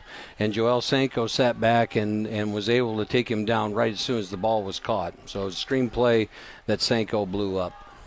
All right, Centennial to the line of scrimmage. Again, they go with one back in the backfield. The other tailbacks are behind the tackles, and one receiver to the right. Centennial going left to right, north to south here at Valley Stadium. And now penalty flags down. They'll kill the play. Procedure call, I'm sure, against Centennial, so that'll back them up. And we want to thank our supporters tonight of Iowa Catholic Radio. They include Fast Signs and Clive, Skeffton's Formal Wear, and Catholic Tuition Organization. We are simulcasting with CISN, so our thanks to the CISN group for supporting high school football. Next week, week 9, the final week of the regular season in Class 5A. Dowling headed to Marshalltown next Friday night. We'll be on the air at 6:30 with a kickoff at 7 o'clock. And up next for Centennial, they will be home against Sioux City North senior night next Friday night at Ankeny Stadium. All right, 2nd and 15 for the Jags. Miller back to throw, looks left, throws left, pass is caught. Cameron Miners with the catch, and right at the first down marker, they say he went out of bounds. He's probably got the first down. Yeah, it looks like he got the first down. He put his shoulder down and bowled over the Dowling defender to get that first down. Good play there for him, and Centennial keeps moving the ball just enough. The time of possession here, all in favor of Centennial right now, and really that's exactly what the Jags want going through the night. So a gain on the play that gives the Jags a first down at the Dowling 35 with 1:34 remaining here in the first quarter. No score. Fake the toss. Back to throw. Miller being chased. Fires it out. Pass is caught out of the backfield. That's Devin Good with it. And he's down inside the 20, and he's got the first down. Great run by Good after the catch. He had to catch up with the football first and then made a move. We'll watch it on the replay here, man. Yeah, I thought this play looked like it was going to get blown up there pretty early, and then a missed tackle, and then finally Jackson Miller is able to get to him and take him down after the big gain. And Centennial just out, would you call it the red zone? I would say they're right at the 20-yard line. 20-yard line is where the red zone begins. Yes. And that's where the Jags were earlier. They got all the way down to the 15-yard line before they went for it on fourth down and missed. So final minute going. Morgan in motion. He gets a toss left, skips a tackle, and now hit and drop right at the 19-yard line. They'll give him one, and it'll bring up 2nd down and 9 with 50 seconds remaining in the quarter. That toss play, they've been running probably almost exclusively to the left side of Ankeny Centennial's offense. They're the wide side of the field, but they do that toss out there to Morgan and get him a little speed and trying to get around the edge, and now Dowling's has caught up with it. And you talked about the Centennial offensive line. Well, that's where the three seniors are, the center, left guard, and left tackle, and you run Morgan left, and you get a block by Newman, the tight end, and he has an avenue to go on, and he almost broke it. Instead, gained one. So 2nd and 9. This will be the final play of the first quarter with no score. Dowling and Ankeny Centennial. Here's Miller out of the shotgun. Back to throw. Stays in the pocket. Avoids one tackle. Now wants to run. Angling out of bounds. He's finally hit and dropped inside the 20 at the 17-yard line. And it stops the clock with 11 seconds remaining. Yeah, Miller shot up through there. Nothing was open. He steps up into the pocket, sees nothing, and then he evades and gets out, and Jackson Miller pursuing him and runs out of bounds. Small gain, kept the play alive and the drive alive. So we will have one more play. We will have one more play. Didn't count on him going out of bounds. Third down. 3rd and 7 for Centennial at the Dowling 17. Yeah, it's going to even be longer. There's a timeout. And a timeout on the field. So we will keep it here along our network lines on Iowa Catholic Radio and CISN. 11 seconds left in the first quarter. And no score, Dowling and Ankeny Centennial. Bozen the Florist is one of our sponsors on Iowa Catholic Radio, along with Ashworth Vision Clinic and Construction Professionals. Let's go down to Brian Morris with our Jenny Farrell Team Remax Concepts Sideline Report. Brian? Yeah, guys, I think it's probably about 80% Ankeny offense to about 20% Dowling offense. Defense has been on the field a lot. And you think about the size advantage we talked about. They exploited that a play or two ago when they threw the receiver, and he was 6'6", and he ran over our poor Jordan Watson, who's only 5'9". So, again, Ankeny definitely has a little advantage. And, coming into this game, they just didn't throw the ball very much at all year. And a night where it's pretty humid out, Brian, the Dowling defense has been out there most of the first quarter. Yeah, they really have. And, again, the defensive line people are really doing a good job of pursuing the quarterback. Yeah, and they'll keep rotating players in. I know the Maroons have done that. Thanks to Brian Morris. So 11 seconds remaining out of the timeout, which was called by Centennial. Back to throw Miller. He wants to throw it in the end zone. He does, and the pass is incomplete. and there's a lot of arm wrestling going on between the two, between receiver and defender, and they were using that tall receiver, Cameron Myers. Yeah. He was battling the Dowling defender. Yeah, up against Jordan Watson again, and Brian was talking about the height differential there, but Jordan Watson did an outstanding job there of getting his body in position against the big defender, and Miller was trying to throw a jump ball to Miners, but Jordan Watson held his ground, didn't let Miners jump over him to the football. All right, a 34-yard field goal being attempted by Noah Manning, and he's 0 for 2 on the season. Ball's down, kick is high enough, it's long enough, and it is good. So the first field goal of the season for Noah Manning, and it comes from 34 yards out. And Ankeny Centennial has struck first as they lead Dowling Catholic by the score of 3-0 with 2 seconds remaining in the first quarter. We'll take a break and come back to Valley Stadium in West Des Moines along the Iowa Catholic Radio Network. This is Father Gail Hammerschmidt of St. Isidore's Catholic Student Center on the campus of Kansas State University. When I was young, they used to tell me, you know that you become what you eat. And I don't know if that's true or not, but I do know that my thoughts will affect who I become. And when I listen to Catholic radio, I am surrounded by the thoughts that lead me to His glory. I invite you as well to find power in Catholic radio. Iowa Catholic Radio is needed now more than ever.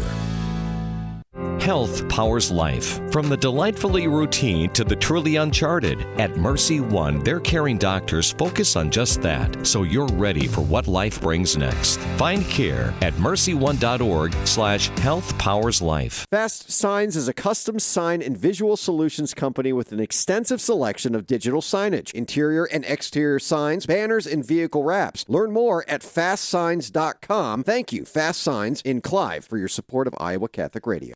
KIHS, Perry, KDVM, Mason City, KCSL, Spencer.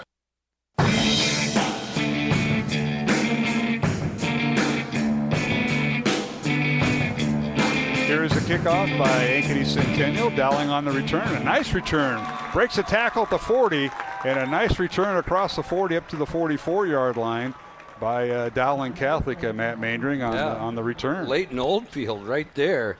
Backup tight end. Give me the ball. Played like a true tight end right there and scooped that thing up and run. He wasn't going to have – he got popped right away, and he drug everybody about 7 more yards. So with that was the final play of the first quarter on that return. So we'll keep it here. We just went to a break. Dowling and Ankeny Centennial. Jags lead it 3-0 on a nice drive by Centennial. 5 plays, 45 yards, capped off by a 34-yard field goal by a 34-yard field goal by Noah Manning. As good job, Rowan Doak, the backup quarterback, the holder, and Brant Russellberg, the long snapper for Centennial, and all went without a hitch. And let's go down to Brian Morris for our Jenny Farrell sideline report. Brian? Yeah, you think about, football, any sport, like one play can make a huge difference. That 97 yards touchdown was a tough one to take back, and I know the Dowling coaches were talking to the referees in line. Then the next time out, all the Dowling receivers were making sure they were in the right spot on the line to make sure that there was not another pick.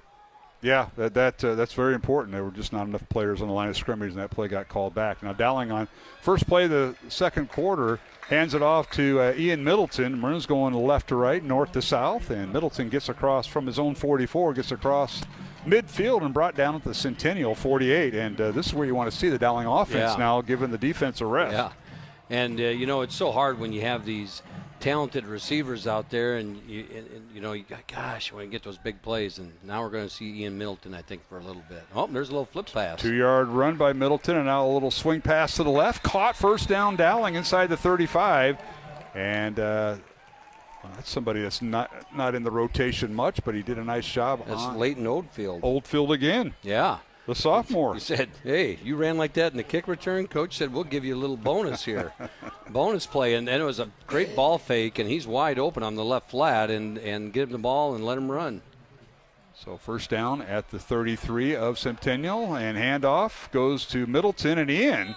It's about 4 or 5 yards. He crashes across the 30 down to the Centennial 28-yard line to pick up a 5 officially. A little blitz there by Ankeny Centennial, and Middleton shakes off the tackler in the backfield, 2 yards deep in the backfield, gets through the line of scrimmage, and then carries it forward for 5 yards. So we'll bring up second down and 5. Dowling. Maroons trail 3-0 to to Ankeny Centennial, and both teams looking to cash in the final 2 games of the regular season. Dowling tonight against Centennial, and next week on the road, close out the regular season at Marshalltown. Back to throw. Here is a little handoff, and this goes the jet sweep to Jeffrey Roberts, and just following his blockers and gets all the way down to the 20-yard line, and he should have the first down. It looks like he does. A gain of 8 on that jet sweep. We've seen it running with Sam Drexler, and now we're seeing it run with Roberts. That one was run with Roberts, and he had a whole pile of maroon jerseys out in front of him just bowling forward. Gain of 8.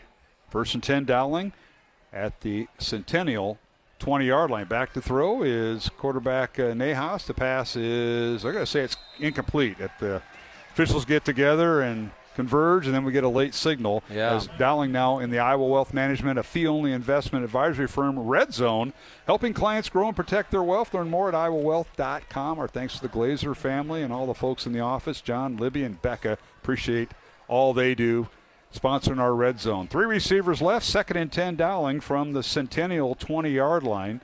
Nahas gives it to Middleton. Right up the gut he goes, and he may go. Breaks a tackle at the 10. Trying to shirt tail him, tackle at the 5, and they drug out of bounds at the 1, and they had him by the shirt tail, and that was about it, and they ran him out. They did, and you can't bring him down that way. And a little flip, a fake out to the left, and Ian Middleton explodes through the middle, and he gets down to the 1-yard line. And you got to think this is Ian Middleton territory right here at 1st and goal. Nolan Bennett, one of the safeties, makes the stop for Centennial. 1st and goal Dowling on a 19-yard run by Middleton. Pistol formation. Nahas, the give to Middleton over the left side. Touchdown as Ian Middleton follows his offensive line, the left side. Carter Barrett at tackle, Cade Krause, the left guard, and center Owen Marr. Touchdown Maroons, and Dowling now takes its first lead of the night, 6-3 over Centennial, pending the extra point. And that was pretty much done all on the ground. They had the little pass to Oldfield at the beginning of that drive, and then it was Ian Middleton and Jeffrey Roberts carrying the ball and doing the work there for the Maroons.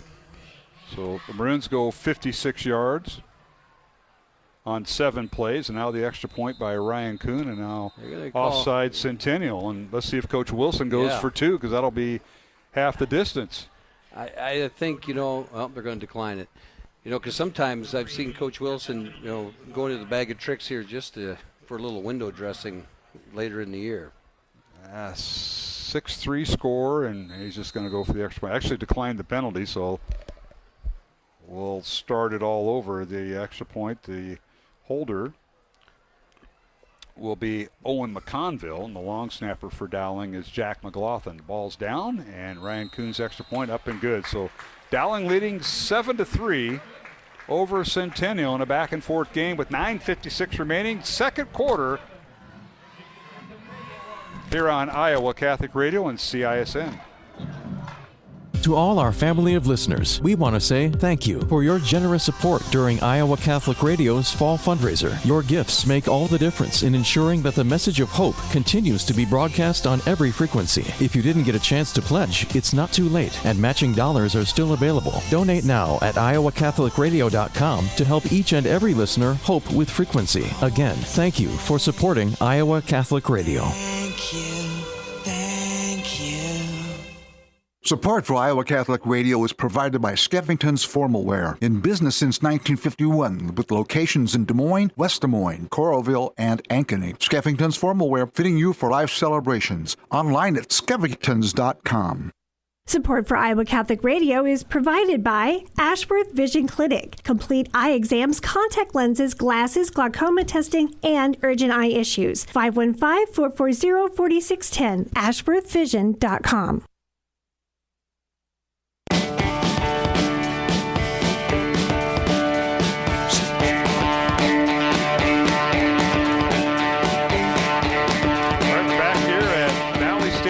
Des Moines, senior night for Dowling Catholic, kickoff by the Maroons and picked up by Devin Good, and he returns it for the Jaguars across the 35 up to the 36-yard line.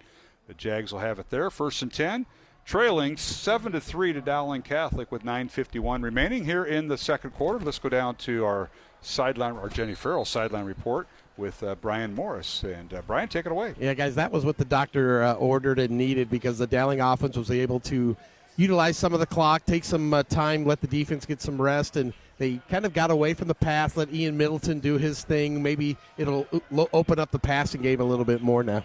That's Brian Morris with our Jennifer Farrell team sideline report, jenniferfarrell.remax.com. 1st and 10 Centennial, now a little end around, handoff J.J. Morgan, and he's hit and driven down. Tripped up in the backfield, and Ian Middleton, I think, was to the bottom of the pile. Yeah. He just got done running in for a touchdown, or was Sanko? That was Sanko. Joel Sanko with the stop. Yeah, Joel was there, and they've all of a sudden you've started to see the run game disappear for Centennial here. The movement and the speed of the offense, that now the defense has caught up with it. Like I said, you can only replicate that in defense or in scout team to a certain degree, and now the defense has caught up. Loss of 5, so it'll bring up 2nd down and 15 for the Jags. Back to throw Miller, looking to set up the screen. No, he wants to go long. Now rolls out of the pocket, fires right side. Caught, 1st down, Centennial across the 45, and now the ball is stripped away, and Dowling's got it. Got it. And that may have been, and it was Jordan Watson with the strip, but who recovered it there? And Brian, you're right there. Kyle Schumacher, guys, did. Schumacher on the recovery, and we'll see the replay. On here, and Jordan Watson did a great job and put his helmet right on the football and popped it out of the hands of Owen Gasperi. And Dowling will have the ball at the Centennial 45-yard line. Hey, Brian, doesn't Carlos Blunt take credit for all those fumbles? I was watching who got up off the pile, and it was Schumacher for sure. Carlos used to take credit for every fumble, even though he didn't recover it. I remember that earlier why in the year. not? Yeah, exactly. All right, 1st down Dowling from the 45 of Centennial. Handoff Middleton. Ian blasts his way, picks up 5 down inside the 40 to the 39. And I'll tell you what, the Maroons running left. They really like the left side of that offensive line, what's going on there. Carter Barrett, Cade Krause, Owen Marr. Don't forget the right side, Evan Mitchell and Max Thomas. Yeah, now they split Ian Middleton out wide here. And let's see, now they're going to shift him. Let's see, they're all looking at their wristband. There goes Middleton back to his normal spot. Well, they're just going to move it around a little bit. Yeah. And Browning now with 3 receivers to the right. A lot of moving around. 8 on the play clock. 1 receiver to the left. And now they got a guy in motion. 1 back in the backfield. Shotgun formation. Handoff Middleton. Ian looking, trying to find a hole, and he can't. Tries to go right side over right tackle, and he's snowed under by the Centennial defense wearing all white with their silver helmets. I got to laugh because we had all that window dressing out here of these receivers trying to get adjusted. They turn around and the ball off into the A gap on the right side, and it's kind of funny. They're worse than basketball coaches with their dummy calls. Yeah, I know it. The guy sitting next to me is one of them. Not a dummy, just the dummy calls. I'm not, Coach Fontana, I got a lot of respect for him as he enjoys retirement. Who got him the seat? He's the visitor. What the heck? And now Nahas gets sacked in the backfield. Great penetration and a great job by the Jags as they get in there. Nolan Bennett, the safety, crashes in and sacks Nahas. Little safety blitz, and he comes off the edge and untouched, and Nahas doesn't have a chance and goes right down. Great play by the Jags defense as they make it happen for them and force Dowling to punt the football. 6-yard loss will bring up 4th and 8, and Dowling will bring in their punting unit led by Henry Schmidt, the sophomore averaging 38 yards a punt this year. McLaughlin the long snapper, and Dowling has two gunners on the right side, and now Schmidt looks and now punts it away high. End over end kick, angling near side, and it is caught. No fair catch right at the 10-yard line. Great job by Centennial. And what a return that was by Garrett Stevens on punt return, the 5'9", 175-pound senior. Also is a starting safety, and got a 3-yard return out of it up to the 10-yard line. That's where the Jags will start 1st and 10. With 6:51 remaining here in the second quarter, Dowling 7, and Ankeny Centennial 3. Let's go down to the Dowling sideline, and that's where our Jenny Farrell sideline reporter is. That's Brian Morris. Yeah, guys, 3rd and 3. I think if that would have been maybe an incomplete pass, I think you would have saw Dowling go for it. But Nolan Bennett, number 12 for Ankeny Centennial, he came off the blitz. Nobody touched him, and he took Nahas down. So 4th and 8, it was just too many yards, I heard the coach's staff was saying. Absolutely. Morgan in motion. Now they toss it to him right side, runs into his own lineman, and finally wrestled down by the rest of the Dowling team, and he'll move the ball back from his own 10-yard line back to the 8, a 2-yard loss. And Coach is not getting a whole lot of production out of those toss plays. No, Coach. That toss play when Morgan's coming at you, I think Bobo is saying if he's coming in motion towards me, I'm just firing off the edge right at him, because right there Bobo went back there and hit him 3 yards deep right away. It didn't make the tackle, but allowed the defense to rally and still get the 2-yard sack. Game clock running, 6:15 here in the second quarter. 7-3 Dowling over Ankeny Centennial. Top 12 matchup. Centennial comes in ranked 12th. Top 16 go to the playoffs. Dowling ranked second. Back to throw is Miller. Rolls out of the end zone, avoids a tackle, and finally goes out of bounds. And may have gotten back to the original line of scrimmage and maybe a yard. So it'll bring up 3rd and long for the Jags. That was Bobo again in pursuit and just got away. Miller was able to escape him and save the yardage and gain a couple yards back after he got flushed out of the pocket to the right side. Going to give him a gain of 3 for Brecken Miller, the 6'1", 185-pound sophomore quarterback. Thrown for over 800 yards this season, 4 interceptions, and 11 touchdowns in his inaugural season. Back to throw Miller again. Rolls to his right, fires it out, and passes caught. Tripped up nicely in the backfield. And a short gain, and that was Joel Sanko. And right at the 14-yard line, that was a little screen pass that Joel read real well. Again, and Carlos Blount was coming on the blitz, and Miller was able to just get rid of it. He made a heck of an athletic play to get rid of the football, but the screen was set up, and Joel Sanko again read it and made the play. 4-yard gain on the reception, so it's 4th and 5 for the Jags, and they're going to punt from their own goal line as Austin McIntyre, who averages 39 yards punt, gets the punt away. High kick. Sam Drexler at his own 39. Return his right. Gets a block at the 50. Still on his feet. 40. On his feet. 20. 10. A flag down back at the 45-yard line. Drexler goes in for the touchdown, and the Maroons are going to be guilty of a backside block. Well, he had his head in front. That's what the coaching staff's going to say, too. I mean, he had his head in front. But I think they're just going to call it the blindside block. Right. No, I mean, he got his head and shoulders in front of him. He set him up, and, you teach the kid, you got to be able to see the numbers. He saw the numbers, made the block, and, it was such a violent play. And it was 2 penalty flags on the play. Well, there's 3 of them down. And so they all saw it. We'll see if we can pick it up here on the official's mic. Personal foul. Blindside block. Yeah. So blindside block is the official call. And here's a replay here, Matt. He didn't get a chance to get turned around. And, he was in front. And that, I ain't going to kid you, Mark. 15 years ago, 10 years ago, we'd been cheering that one on. That was, it's a violent play, and there's a reason why they do penalize that, because it is one of those plays that can sneak up on a person and get kids hurt. Absolutely. So. Nonetheless, Dowling penalized back to the 29. They'll start their handoff Middleton, and he gets up to the 31, gain of 2 on the play to bring up 2nd down and 8. Let's go down to Brian Morris for our Jenny Farrell sideline report. Brian? Yeah, that happened right in front of me, guys, and I agree. It was 10 years ago. It was a great football play, but I can see nowadays they just don't want the kids to get hurt. But great, it was a great play by the blocker. Yep, that negated a touchdown because Sammy had the corner turn. Handoff goes to Middleton again, breaks a tackle at the 40 and finally run out of bounds at the 41. He'll pick up 10 yards and a first down for Dowling. Good run there by Middleton as this offensive line is starting to establish its front. The control of the line, and Middleton is getting 5-6 yards a pop right now, and he is really starting to get into a rhythm.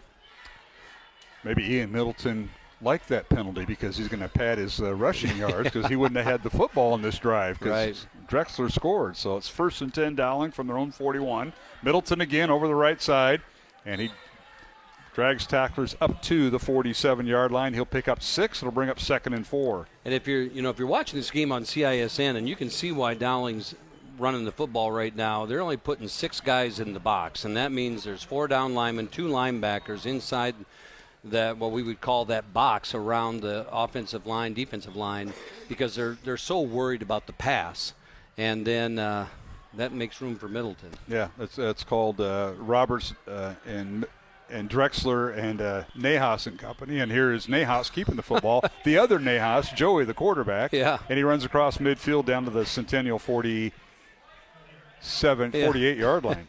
He ran that ball and just sat down at the first down marker. I saw that. It was a little awkward. Well, and that's Coach McLean and Coach Meeks, the running back and quarterbacks coach. So he's learning from somebody. Yeah. Gain of 5 for Nahas. Coach Wilson's seen enough for a second. He needs a timeout. He's going to call it. We'll take it with him. 3:37 remaining here in the second quarter. High school football, week number 8, Dowling Catholic 7, Ankeny Centennial 3. Back in 1 minute along the Iowa Catholic Radio Network and CISN. Support for programming is provided by Construction Professionals, serving customers through a proven process, creating unique design, functionality, and artistic beauty. Construction Professionals is a Catholic family business built on a strong foundation. CPCustomHomes.com. Support for Iowa Catholic Radio is provided by Bozen the Florist. Valentine's Day, Mother's Day, weddings, whatever the message, say more with Bozen. Bozen.com. 515-244-ROSE. Bozen makes the moment mean more. Support for Iowa Catholic Radio is provided by CTO. Your support has helped thousands of students attend our Catholic schools. CTOIowa.org. At CTO, the bottom line, it's for the kids and their future. Building a relationship with a primary care doctor is one of the easiest ways to stay healthy. Schedule your annual checkup with a Mercy One doctor so you're ready for what life brings next. Find care at mercyone.org/healthpowerslife.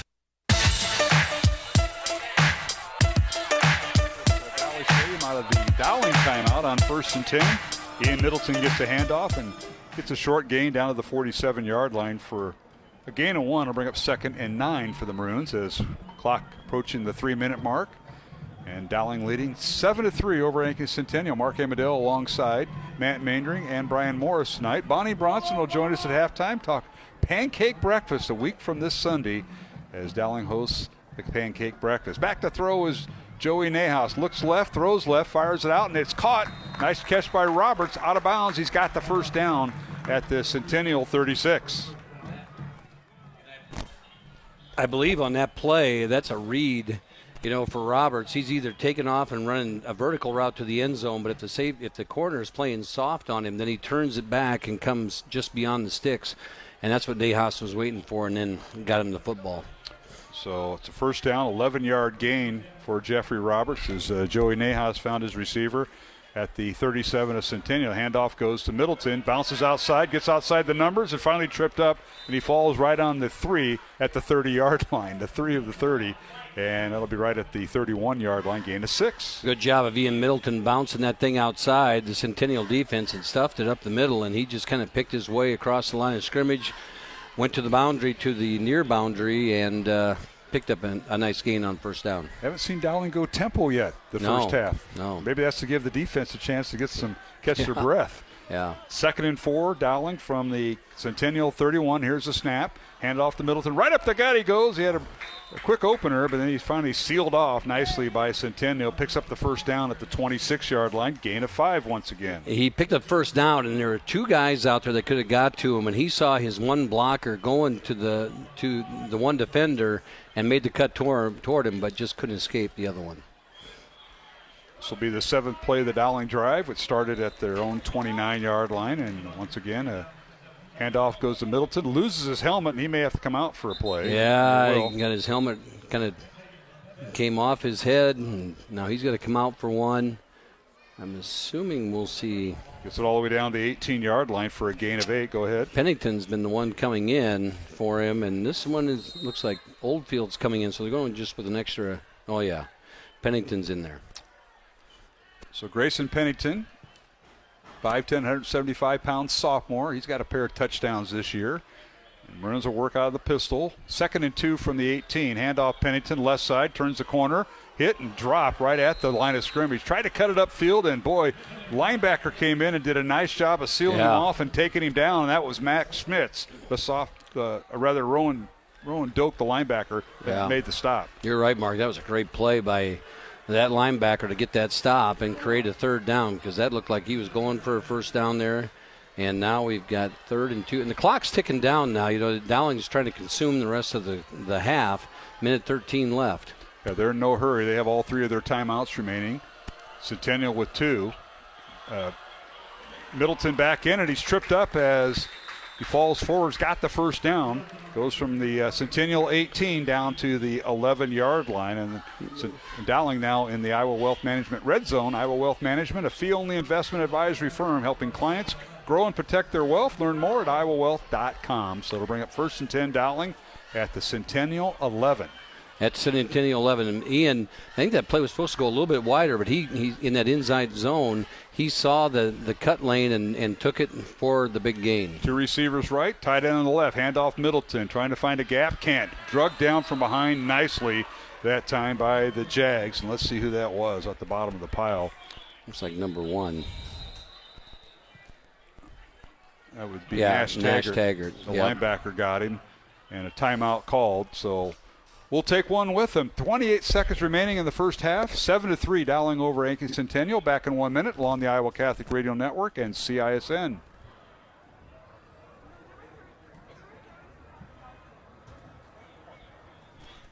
Support for Iowa Catholic Radio is provided by Bozen the Florist. Valentine's Day, Mother's Day, weddings, whatever the message, say more with Bozen. Bozen.com. 515-244-ROSE. Bozen makes the moment mean more. Support for Iowa Catholic Radio is provided by CTO. Your support has helped thousands of students attend our Catholic schools. CTOIowa.org. At CTO, the bottom line, it's for the kids and their future. Support for Iowa Catholic Radio is provided by Skeffington's Formal Wear, in business since 1951, with locations in Des Moines, West Des Moines, Coralville, and Ankeny. Skeffington's Formal Wear, fitting you for life celebrations. Online at skeffingtons.com. Every single snap. Inside the 40, down the near sideline, Sammy Drexler, touchdown Maroons from 69 yards. Your Maroon Cruise Station, 105.5 KIHS. All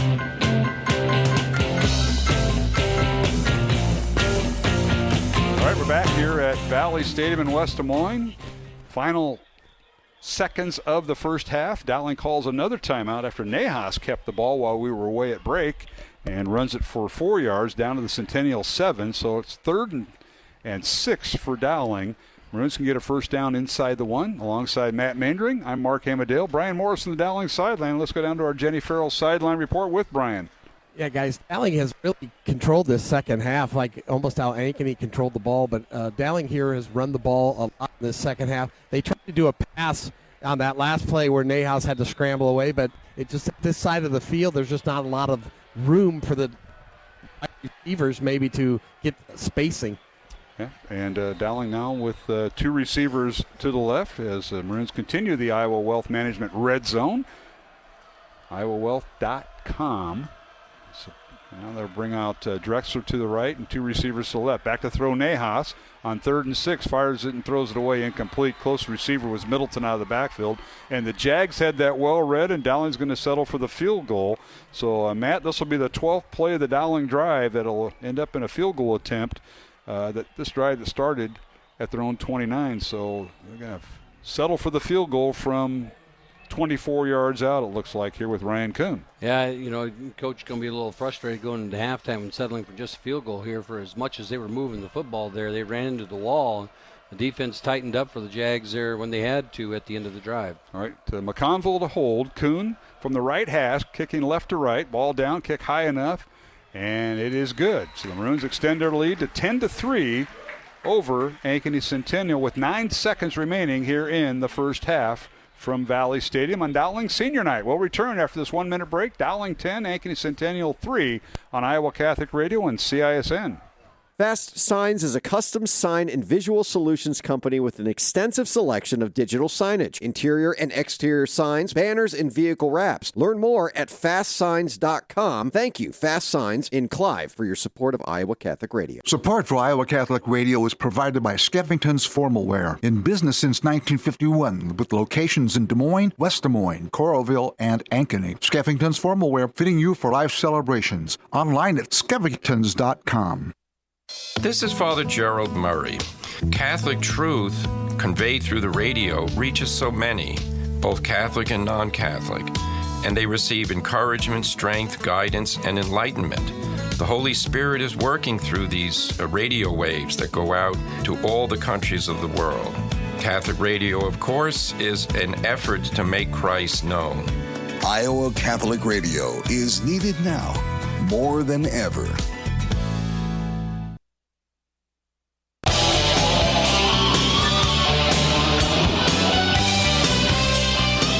Back here at Valley Stadium in West Des Moines, Dowling Catholic Senior Night kickoff, and the short kick fielded by Centennial, and they get it to the 31-yard line, and that might be, I said this before, maybe the final play. You said it with 20 seconds in the first quarter. I think you're a little bit safer here. 3 seconds remaining, and Centennial will have the ball at their own 31-yard line. Dowling leading 10-3. Let's go down to Brian Morris. Brian, you're going to interview Coach Wilson. I can't wait to hear this.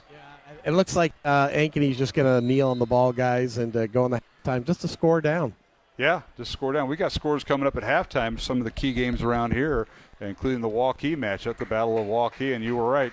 And Brian will give you a chance to get with Coach Wilson. So we've come to halftime, and Dowling leads it 10-3 over Ankeny Centennial. And these two have had some great games here in the last several years. Let's go down to Brian Morris with head coach Tom Wilson of Dowling. Coach, 2 big plays called back, unfortunately, by penalties. But in the second quarter, it looked like the offensive line got going and Middleton got going. They did. Honestly, we have hurt ourselves. Those penalties are entirely our fault, and we got to clean that stuff up. It's a tough ball game like we thought it would be. Defensive side of the ball, the defense, it took a little bit to get used to that option. But, again, tough defense the rest of the half. Well, we're going to have to keep it up. They've had some guys open. We got the turnover. Zero's a handful, so we'll have to stay on him all night. All right, Coach, good luck. All right, Brian Morris with head coach Tom Wilson on our Jenny Farrell sideline report. The Jenny Farrell team has been helping generations of Dowling Catholic families with their real estate investments for almost 30 years. Learn more at jenniferfarrell.remax.com alongside Matt Mandring and Brian Morris, who's down on the Dowling sideline. Mark Hamadale. Before we go to break, Matt, let's take a look at what do you got, scores or Mr. Seafrick with the stats? I got no stats yet, but the score is tied up at halftime. Waukee Northwest 21 and Waukee 21. So they got a barn burner over there in the Battle of Waukee. Yeah, it sounds like it. And the last score I saw to Valley and Ankeny was 13-7. And that was a while ago. Well, it's Ankeny 20, Valley 13 in the second quarter is the last report I just pulled up. Right. Northwest, and as you mentioned, Waukee in the third quarter tied at 21. We got different scores going on because our game started late here in West Des Moines due to the weather that came in with rain and lightning, and the others may have started on time.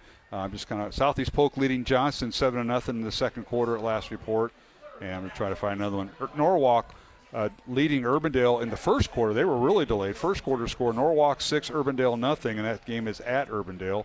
And, Matt, I'll let you take it with our first half stats before we go to our 2-minute break. All right, and in the stats column here, I'm assuming, Mark, we are on the left here.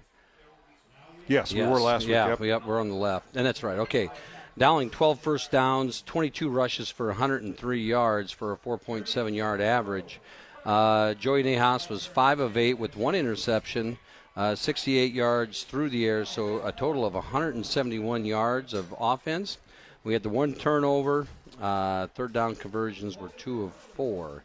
For Ankeny, they had 11 first downs, 13 rushes for only 22 yards. When's the last time you heard that from a Centennial offense? Only 22 yards rushing.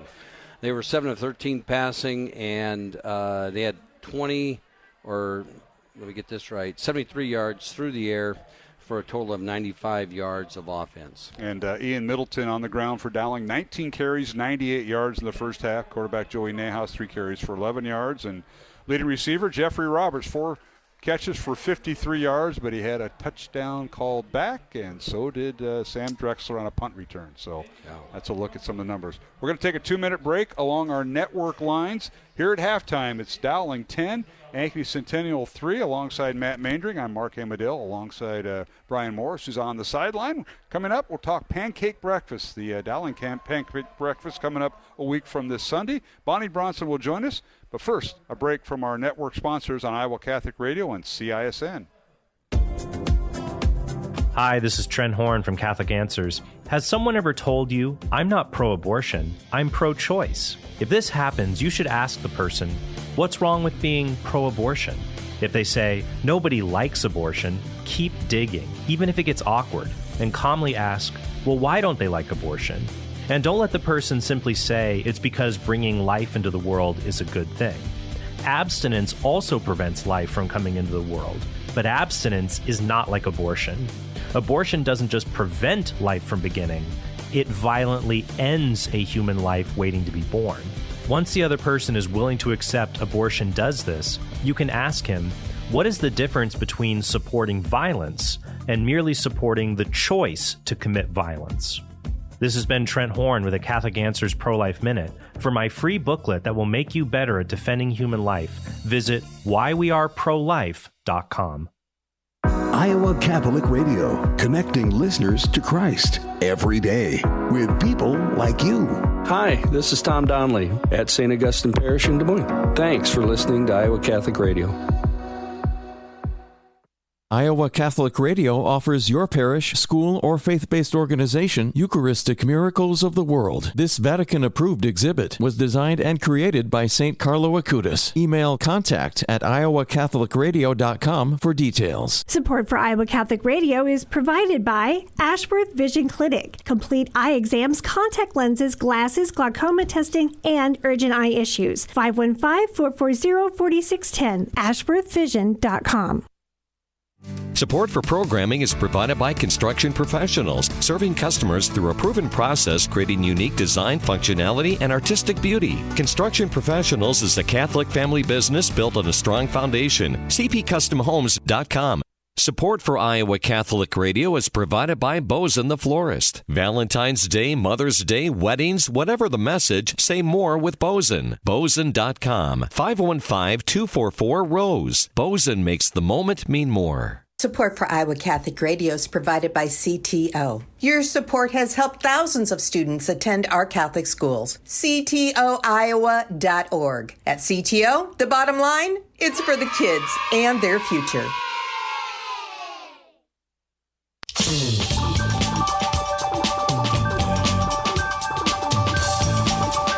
And we're back here at Valley Stadium in West Des Moines, senior night for Dowling Catholic.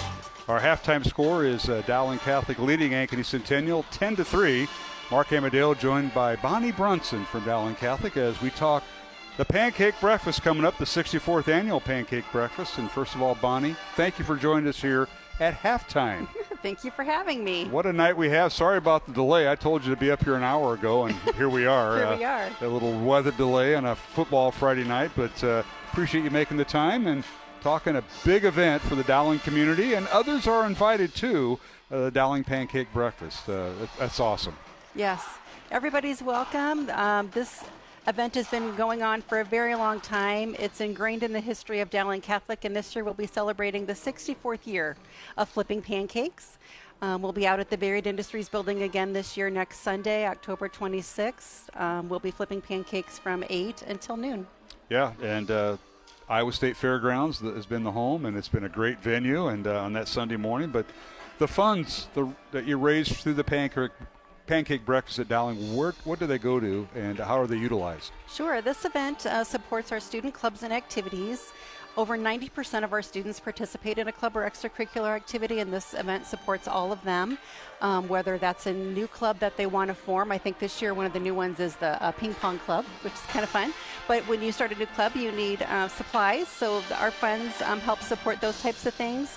And for existing clubs, they also have the opportunity to apply for these funds so that they can do activities and service projects that they may not have the funds for. There's a lot of help behind the scenes. With the question everybody asks, how many pancakes do you serve, make and serve on a Dowling Pancake Breakfast, which goes all the way back, like you said, 64 years. Mm-hmm. There's a lot of pancakes made. A lot of pancakes. Every year we make about 5,000 pancakes. And we're making them by hand on our own griddles that we take out there every year. It takes a lot of volunteers who are extremely grateful for. I think we have over 500 volunteers again this year. And a lot of support from some of the folks out at the fairgrounds. Cable's Concessions are some of the folks. They're Dowling alum, and they help us in the kitchen with some of their commercial mixers and those types of things too. So it's a very big operation. Takes a lot of work and a lot of volunteers. Well, for folks wanting to go, how can they purchase tickets to this event? And every year it gets bigger and better, but having tickets ahead of time helps. It does help. Tickets are online. You can go to the Dowling Catholic website. Just click on the events tab and it'll take you right to the ticket link. They're electronic, so tickets would be emailed to you, and then we'll be scanning QR codes at the door. So you can also purchase them when you get to the door. It is just a little bit of a time saver if you have them ahead of time, so we can just scan your QR code when you get there. And, of course, children under 3, my granddaughters apply, under 3 are free. They sure are. Grab the family. Yeah, and again, this is Sunday, October 28th at the Varied Industries Building on the campus of the Iowa State Fairgrounds. 7:30 in the morning until noon is when they serve. And what else can you mention about the pancake breakfast, Bonnie Bronson? Because you've got a great committee. I know the folks at Dowling kind of head it, but you've got some great people that help you behind the scenes. But what do you want the public to know?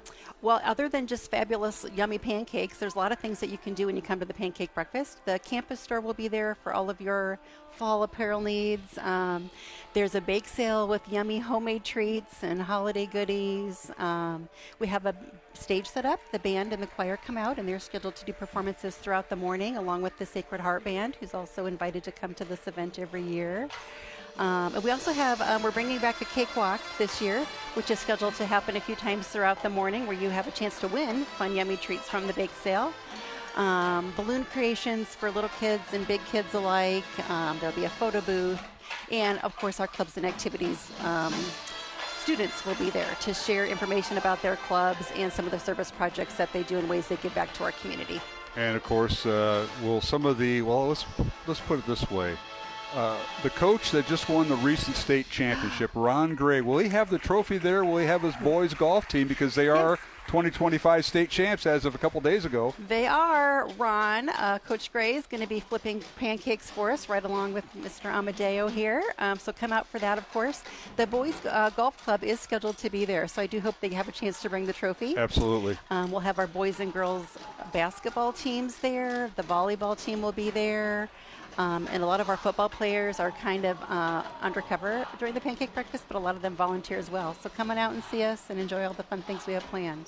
Yeah, then again, that's the Dowling Catholic Pancake Breakfast going on the last Sunday in October, October 26th, and from 7:30 to noon at the Varied Industries Building on the campus of the Iowa State Fairgrounds. And how can we support the pancake breakfast? Because it's for everyone. It's the Dowling community is kind of a homecoming, but others can come and may come. And we invite others that may not send their kid or participate in activities at Dowling, but everybody's invited, right, Bonnie? Absolutely. Everybody's welcome. Please come join us. You can purchase tickets. Come on out. Grab your family and friends. If your baking is your niche, we're always looking for homemade baked goods for the bake sale, and those can be dropped off on Friday, either at the school or out at the Varied Industries Building, and there's more information about that on our website. And, of course, we're always looking for donations. So if you're interested in supporting our student clubs and activities, we welcome those as well. Yeah, a lot of extracurricular activities that are supported through the pancake breakfast because, Dowling being a private school, you got to support it all, and it's the folks that are around. Now, some of us no longer have kids or will no longer have kids at Dowling. My daughter graduates this year, but for us alumni like myself, we want to support the future Dowling students, whether they be your grandkids or whatever, and that's what we want to do, and hopefully that'll happen. Absolutely. We've got a lot of exciting things at Dowling and a lot of things coming up in the years to come. This event welcomes back a lot of alumni, just like yourself, and everybody's welcome. We look forward to seeing everybody. It's a wonderful community event, and we hope you all can come. Now, I suppose since Ron Gray won the state golf, he's going to have the better spatula than what I'm going to be issued and an apron, so I'll have to stay way away from Ron. Yeah, we'll have to put you on different lines. Yes, please do. Put me on the back line. He can be on the front line, and he can show off his trophy. We'll plan for that. That is awesome. Well, Bonnie, we cover everything. What do you want our audience on CISN and Iowa Catholic Radio to know? I want to do a special shout out to all of our sponsors and all of our volunteers. Again, this event would not be possible without all of you, and we are very grateful for the time and generosity that you give to support Dowling Catholic and our students. Now, I noticed you were looking for future co-chairs for next year. You're already advertising because Nick and Jill Ryan are going to be done, it sounds like, and you're looking for some new co-chairs for next year, 2026. Yes, it's actually Paul and Jen Jen DMG, who are current parents and are graduating the last of their daughters this year.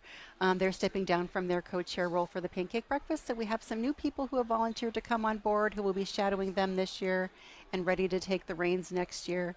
And we'll have a couple more positions opening up next year. So if it's something you're interested in, if you're interested in giving back in a little bit more of a leadership role with the pancake breakfast, please reach out. I'd love to have you and we'd welcome you to the team. Absolutely. Again, Sunday, October 26th, Varied Industries building on the campus of the Iowa State Fairgrounds, 7:30 until noon. Get your tickets online, dowlingcatholic.org. Bonnie Bronson, thanks for all you do. Thanks for coming out on this wet Friday night on senior night. It's a fun football game to watch, and I'm glad I could be here. Thank you for having me. You bet, Bonnie. Bonnie Bronson joined us here at halftime. We're going to take a 1-minute break and come back along our network stations. Dowling 10 and Ankeny Centennial 3. We're at halftime here at Valley Stadium on Dowling Senior Night on Iowa Catholic Radio and CISN. Join the holiday fun at the 48th Annual Beaverdale Holiday Boutique, November 14th and 15th at Holy Trinity Catholic School. Over 70 artisans and vendors sell a variety of items at this family-friendly event. For more details, follow on Facebook and Instagram at Beaverdale Holiday Boutique. Life's buzzing with energy, and every moment is powered by our health. At Mercy One, their caring doctors focus on just that, so you're ready for what life brings next. Find care at mercyone.org/healthpowerslife. Fast Signs is a custom sign and visual solutions company with an extensive selection of digital signage, interior and exterior signs, banners, and vehicle wraps. Learn more at fastsigns.com. Thank you, Fast Signs in Clive, for your support of Iowa Catholic Radio. Support for Iowa Catholic Radio is provided by Skeffington's Formal Wear, in business since 1951, with locations in Des Moines, West Des Moines, Coralville, and Ankeny. Skeffington's Formal Wear, fitting you for life celebrations. Online at skeffingtons.com.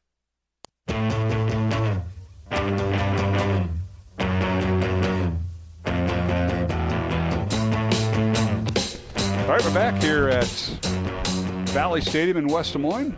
Alongside Matt Mandring, I'm Mark Amadale, and our thanks to our staff here tonight from CISN as we're waiting for them to come up, catch up with their commercials. Our thanks to Aaron Bandy, who is our director here in the press box, along with Sam Nord, our lone photographer here tonight. And we've got a lot of games going on across the Central Iowa Metro League in Class 5A, Waukee and Battle of Waukee and Waukee Northwest. And that score was tied, and, of course, during that interview, I get several updates, and the one I trust is the one and only Steve Smith. Very, very special guy, longtime special teams coordinator at Dowling. And you mentioned great guy. I just talked to him this week. Valley and Ankeny tied at 20. Southeast Polk leading Johnston 7-0. No, it's now tied at 7, and Waukee and Waukees are all tied at 21. Up. So I'll let you take it. That's what I got too, and I know trying to figure out which app to follow and trying to keep all these games while you're trying to go live, and I think that's where I'm at too. I just want to give a shout out to the band. They've had a great season, and they wrap up their season tomorrow with their state competition in the afternoon at Waukee. I think it's around 1 or 1:30. We'll go over there and get to watch them do that, and then they finish with the performance tomorrow night and wrap their season up. But Mr. Holland and Mr. Hoover do an outstanding job with that group all year long. Got a special shout-out. It's a birthday girl tonight, and I was wondering why he wasn't at the game. Mr. John Chido, who has been known to hang out here once in a while. He is taking his daughter Sophie, and he and his wife Kristen are out with the celebrating Sophie's birthday tonight, and she has been recently engaged, and best of luck to her and her engagement to Mr. Ruprecht, and give her a shout-out tonight. Happy birthday, Sophie Chido. And we just got another quick score that came across. Yeah, I believe that Waukee went up now 28-21, and over Northwest. I wonder how much time is left in that game. They've got to be deeper into the third quarter if they started on time. And some games started on time and some didn't. Right. Ours did not. And I was looking here through, because we got a few minutes before the second half. Teams just got out on the field, so they're going to have like their 33-minute warm-up. And I thought I saw where there was, here we go. There was, no, these are just a list. I thought Reister at TV8 had some halftime scores, but I tell you what, Matt, there's some great games and playoff implications indeed, because you got to finish in the top 16 when it comes down to a week from tonight. Right, right. If I'm right, Mark, the 4As on down, they find out their playoff pairings tomorrow morning. Am I right with that? The 4As on down. I don't think it's 4A, but the 3A on down. Well, the rest of them that are the smaller schools end their season tonight. They only play an 8-game regular season. If they don't make the playoffs, they can get a 9th game. They can arrange a 9th game. That's kind of how they work it. Yeah, right. 7 minutes left in the third quarter. Waukee leading Waukee Northwest 28-21. Thank you, Steve Smith. And Miss Smitty on game night, boy, he gets that locker room fired up, and the special teams, he's all over that. He's fired up wherever he goes. I noticed that. Yeah, I noticed that too. I ran into him the other day in school. Well, pancake breakfast, we're trying to pray, and Steve, he's all wound up, and that's awesome. But and our thanks to Bonnie Bronson for coming up here. But as you see on your screen, if you're watching our simulcast tonight with CISN and Iowa Catholic Radio, Dowling Catholic leading 10-3. Well, we're going to take a 1-minute break along our network lines, 1 minute, and we'll come back with a second-half kickoff alongside Matt Mandring and Brian Morris, who's on the sidelines tonight. I'm Mark Amadale. Halftime, Dowling leading Ankeny Centennial 10-3 on Dowling Senior Night on Iowa Catholic Radio and CISN. Support for Iowa Catholic Radio is provided by Bozen the Florist. Valentine's Day, Mother's Day, weddings, whatever the message, say more with Bozen. Bozen.com, 515-244-ROSE. Bozen makes the moment mean more. Support for Iowa Catholic Radio is provided by Ashworth Vision Clinic. Complete eye exams, contact lenses, glasses, glaucoma testing, and urgent eye issues. 515-440-4610. AshworthVision.com. Support for Iowa Catholic Radio is provided by Skeffington's Formalware, in business since 1951, with locations in Des Moines, West Des Moines, Coralville, and Ankeny. Skeffington's Formalware, fitting you for life celebrations. Online at skeffingtons.com. Support for Iowa Catholic Radio is provided by CTO. Your support has helped thousands of students attend our Catholic schools. CTOIowa.org. At CTO, the bottom line, it's for the kids and their future.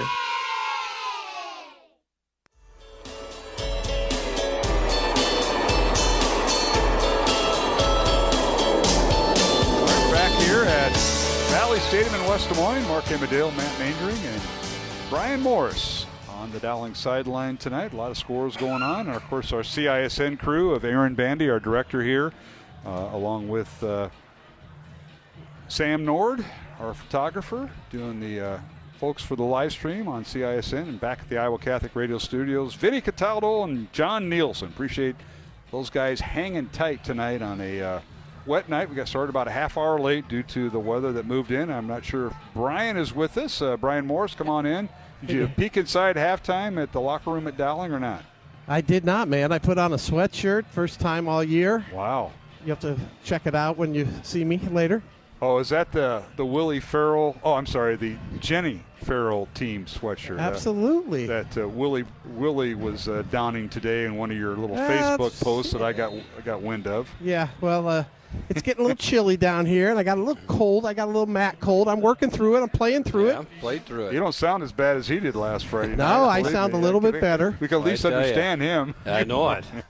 I tell you, he scared. It was a quiet weekend in our house. He scared 2 athletes and a head coach with his post game last week. It was probably your wife's favorite weekend of the fall. It probably was. That's about right.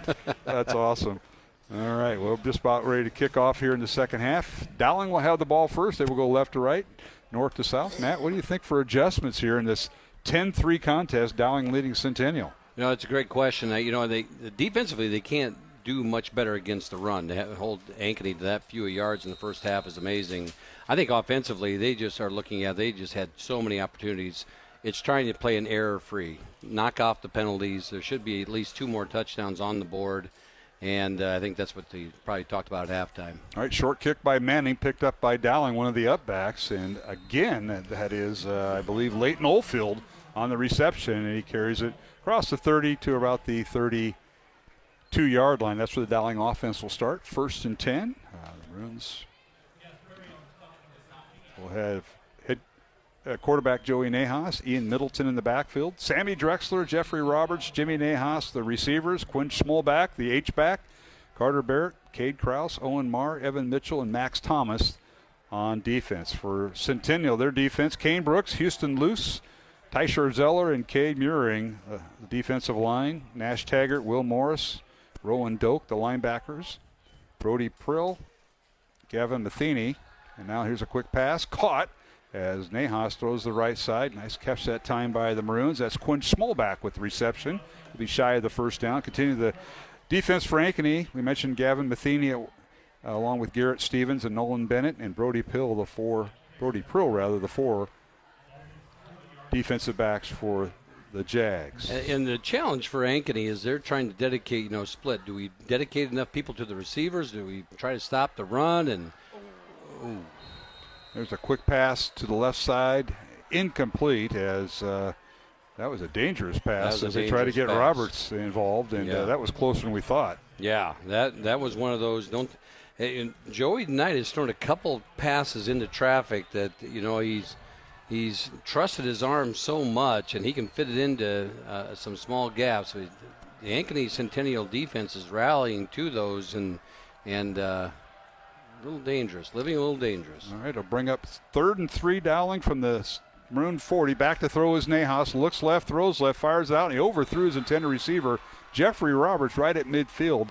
Incomplete. The closest Centennial defensive back was Nolan Bennett, but he airballed that one. Will bring up 4th and 3 for Dowling and the punting unit coming in. Yeah, and he was a little bit challenged in the backfield there. There's a little bit of a rush, but he just airmailed that one, and he let it rip and a little too high, and now they have to go back and punt and leave themselves out on their first drive. Well, we were man short on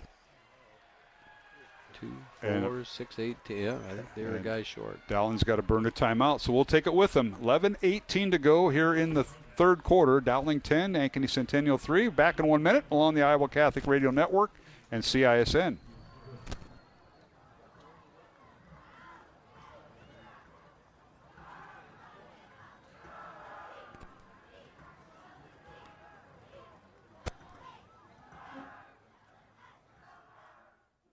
Support for programming provided by Iowa Wealth Management, a fee-only investment advisory firm helping clients grow and protect their wealth, offering personalized investment strategies as well as financial and estate planning. Learn more at iowawealth.com, committed to creating peace and purpose in your finances. The University of Notre Dame Men's Glee Club will appear at St. Pius X Church in Urbandale on Sunday, October 19th at 7 p.m. This year, the Glee Club marks its 111th anniversary as a campus ensemble. The program will include sacred music, Irish folk favorites, and songs of Notre Dame. The concert is free and open to the public. An offering will be taken. Don't miss this entertaining evening of a cappella music. Visit iowacatholicradio.com for details.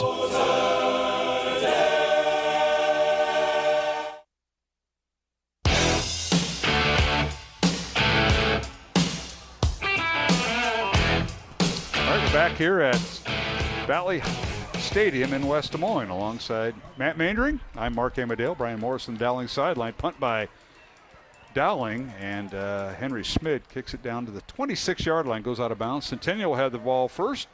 Their first possession of the third quarter. Dowling 10, Centennial 3. Let's go down to our Jenny Farrell sideline report with Brian Morris. Brian? Yeah, I was right there by where Jeffrey Roberts was. That ball was about 5 feet over his head. Yeah, Nahas just got a little bit, didn't get his foot planted. So it'll be Centennial football, and they hand it off. Right up the gut they go, and that looks like it was either Good or Schmidt. That was Morgan again. And it was Morgan, yeah. So they've been utilizing Morgan with Good. And he goes like shot out of a cannon across the 30 up to the 32, gain of 6. That was the first time in a while we've been able to see him accelerate through the line of scrimmage, and he did. He was explosive through there, through the right side, over the right side of Kane Brooks and Asher McGonnell by center Connor Shuddy as well. All right, 2nd and 4, Centennial, and quarterback Brecken Miller fakes the handoff, now runs towards the sideline, and he runs out of real estate. The pass is it incomplete? They're going to call grounding. Yeah, it's incomplete and a penalty flag down, and it would be intentional grounding. The ball didn't go past the line of scrimmage. No, he threw it right in the ground. I mean, it was obvious. And there was a defender close by, an offensive guy close by. He just chucked it in the dirt. Our officials tonight, our referees. Yeah, and that's what the Ankeny sideline is arguing. There's a defender or an offensive player right there, but I think it's all going to come back. We'll pick up. Intentional grounding. Offense. 5 yards. So intentional grounding, the call. The referee you heard is Scott Brown. Philip Bothman is the umpire. Jim Wilson, Alan Dries, and Kurt Renaud are the officiating crew tonight, doing a great job and keeping everything fair and square to move the ball back to the 22. So ball back to a 10-yard loss on the play. And it's a loss of downs. And so he was getting pursued out of bounds. They ran a little, they were doing a little bootleg action, and the defender was covered, and the quarterback didn't have anywhere to go, so he just threw it in the dirt. But now it's 3rd and 14. So here is Miller back to throw. Looks right, throws right, and the pass is incomplete.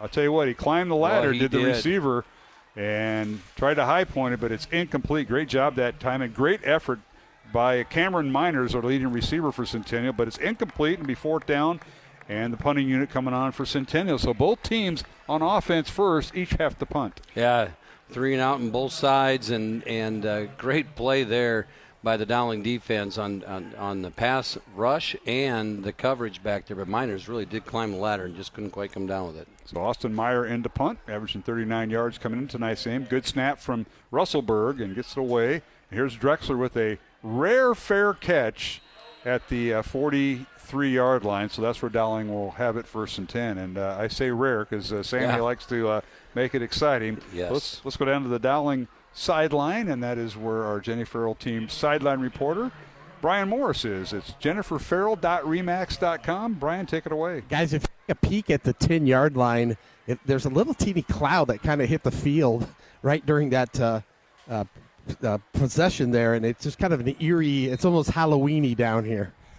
Halloween-y. That's a great one, Brian. I've got to reuse that.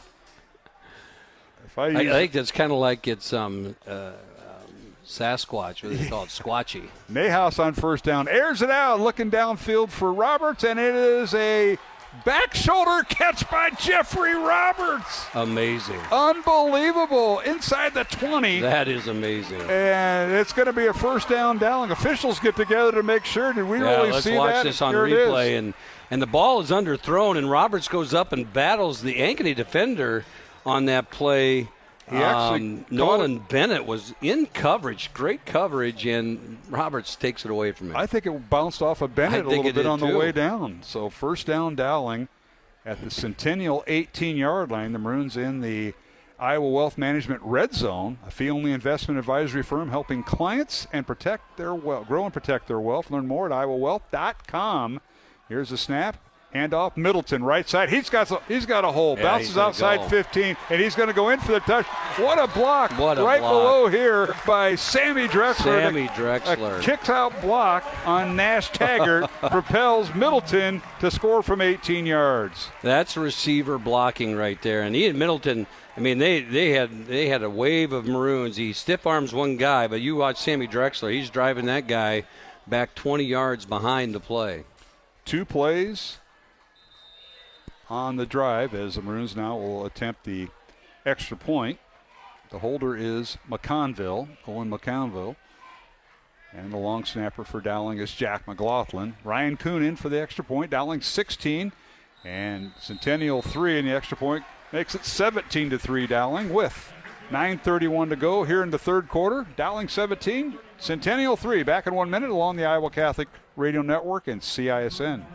Powered by you. This is listener-supported Iowa Catholic Radio, 105.5 KIHS, Perry, Des Moines, 89.3 KDVM, Mason City, and 89.9 KCSL, Spencer, Spirit Lake. The radio home for your Dowling Catholic Maroons, 105.5 KIHS, Perry, Des Moines, IowaCatholicRadio.com, and the Iowa Catholic Radio mobile app. Encounter Jesus. Support for programming provided by Iowa Wealth Management, a fee-only investment advisory firm helping clients grow and protect their wealth, offering personalized investment strategies as well as financial and estate planning. Learn more at iowawealth.com, committed to creating peace and purpose in your finances. When you hear this, caught by Scow inside the 30. You know it's the Maroons. Every game, every play. Your home for Dowling Catholic football. 105.5 KIHS.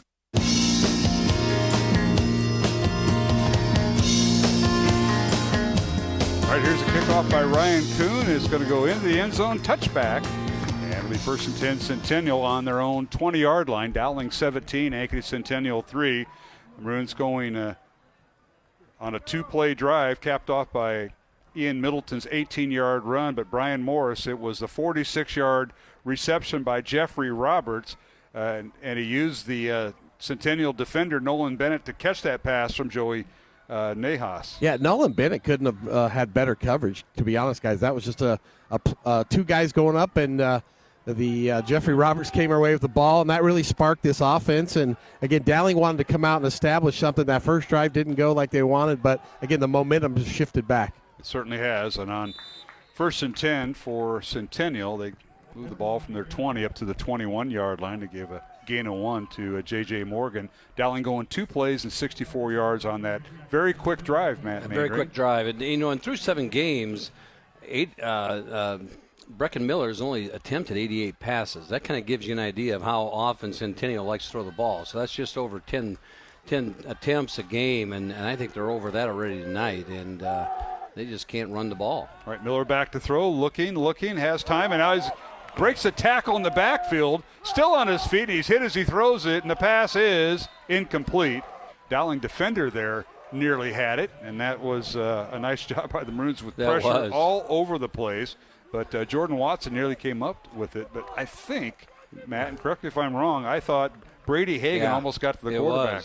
Brady Hagan, and he's a wrestler. You'd have thought he'd have wrapped him up right there. I think he thought he had to go up and block the pass, so he didn't get his arms down. He had his arms up and just ran into him and didn't take him down. He bounces out, and then Ian Middleton just about gets him at the end, and Miller finally is able to get it away. It was like ping pong. It deflected off of Hagan, and the quarterback threw it, but dangerous pass. So it brings up 3rd and 9 Centennial. Dowling leading 17-3, 8:45 remaining, third quarter.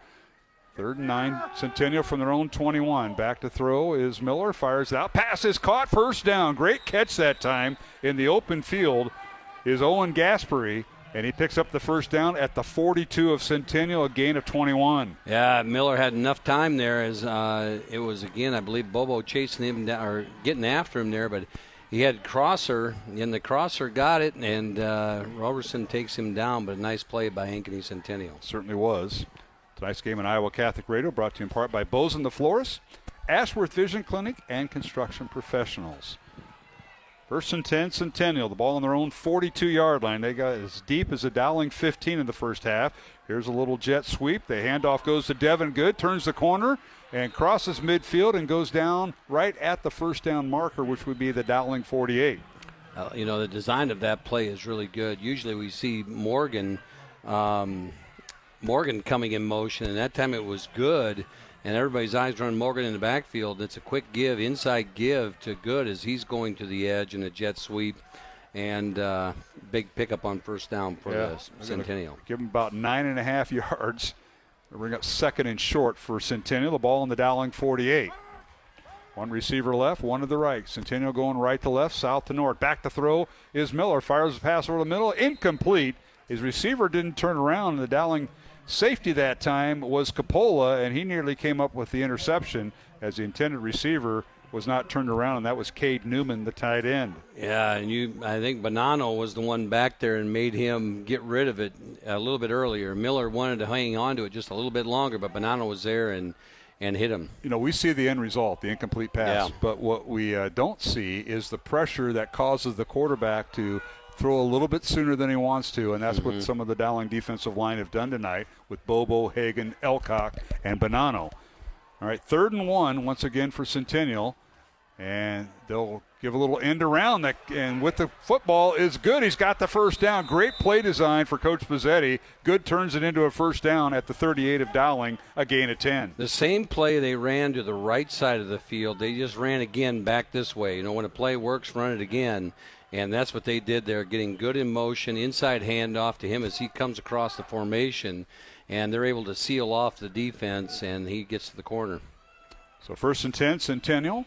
Game clock running under 7 minutes and 10 seconds here in the third quarter. Dowling 17, Ankeny Centennial 3. First down at the Dowling 38. Jags break the huddle. And Breckenmiller will work under center. And he'll put J.J. Morgan in motion left to right. And the give is the inside handoff, little counter play to Good. And he's wrapped up the line of scrimmage at the point of the tackle. Will lose a yard back to the 39. The Maroon defense had that well read once they tried to open up the trap.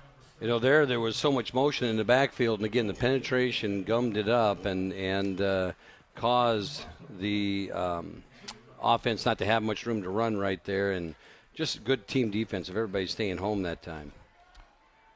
Bobo, Hagan, Elcock, Bonanno, the front four for Dowling. Schumacher, Miller, Blunt, and Joel Sanko, the linebackers, with Watson, Robertson, and Capola.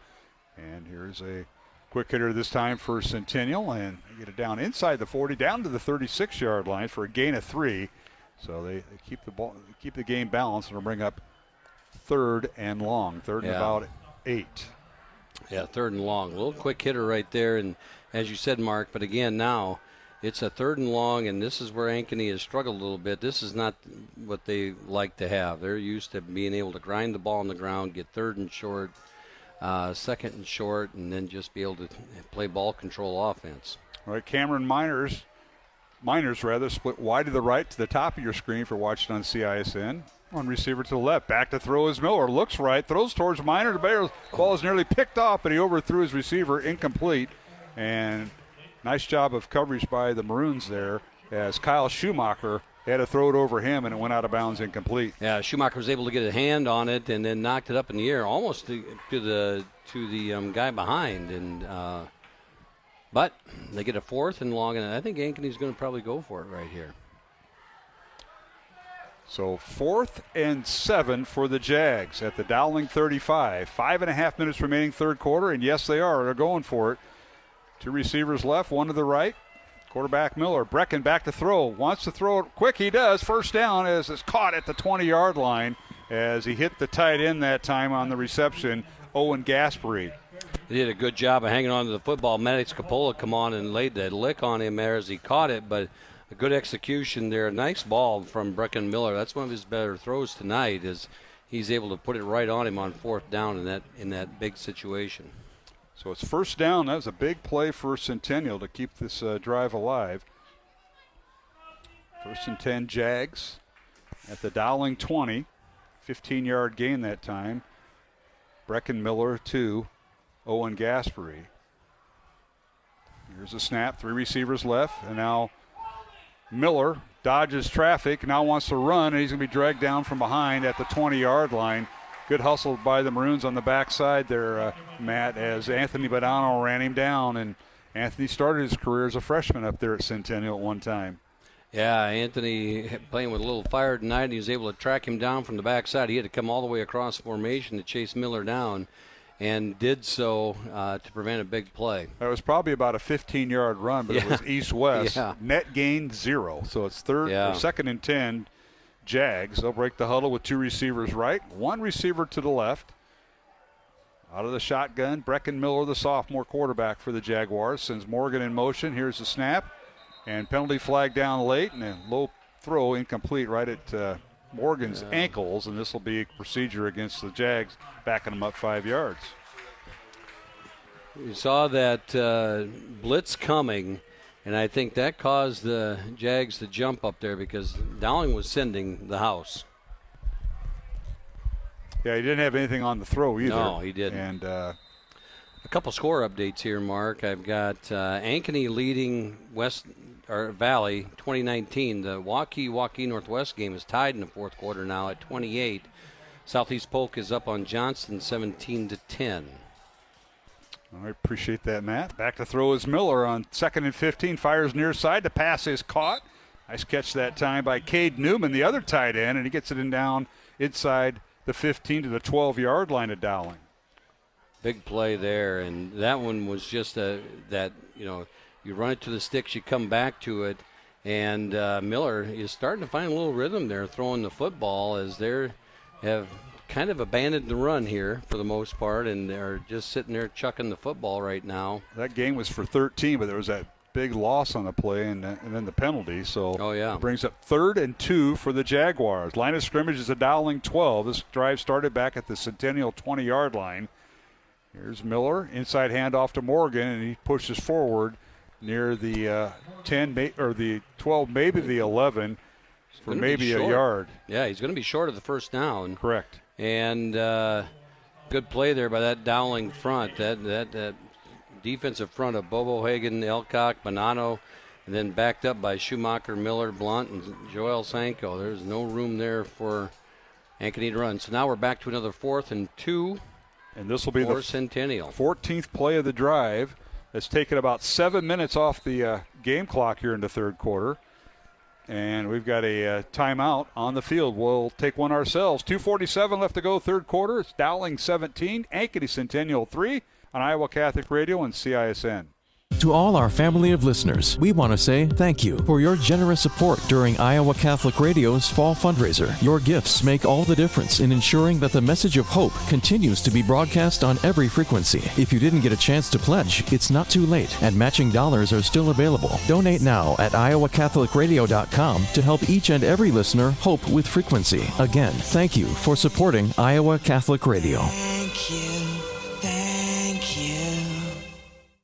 Support for programming is provided by Construction Professionals, serving customers through a proven process, creating unique design, functionality, and artistic beauty. Construction Professionals is a Catholic family business built on a strong foundation. cpcustomhomes.com. Fast Signs is a custom sign and visual solutions company with an extensive selection of digital signage, interior and exterior signs, banners, and vehicle wraps. Learn more at fastsigns.com. Thank you, Fast Signs in Clive, for your support of Iowa Catholic Radio. Support for Iowa Catholic Radio is provided by Bozen the Florist. Valentine's Day, Mother's Day, weddings, whatever the message, say more with Bozen. Bozen.com. 515-244-ROSE. Bozen makes the moment mean more.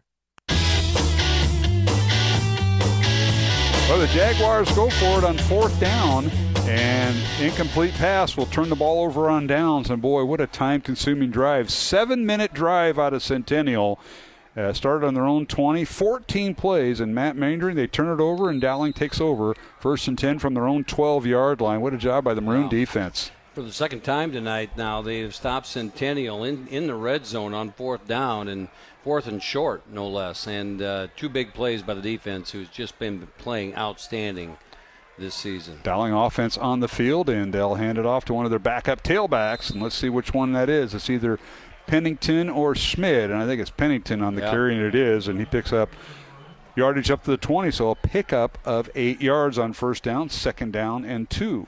Pennington flew through there in a hurry. He says, I got a shot here for a couple carries. Make hay. And back to the ground game. Handoff goes to Pennington, and he gets across the 20 up to about the 22-yard line. That should be near a 1st down. Yeah. I'm waiting for the signal, but they are not. He's going to be, oh, yeah, there they go. They give him the 1st down.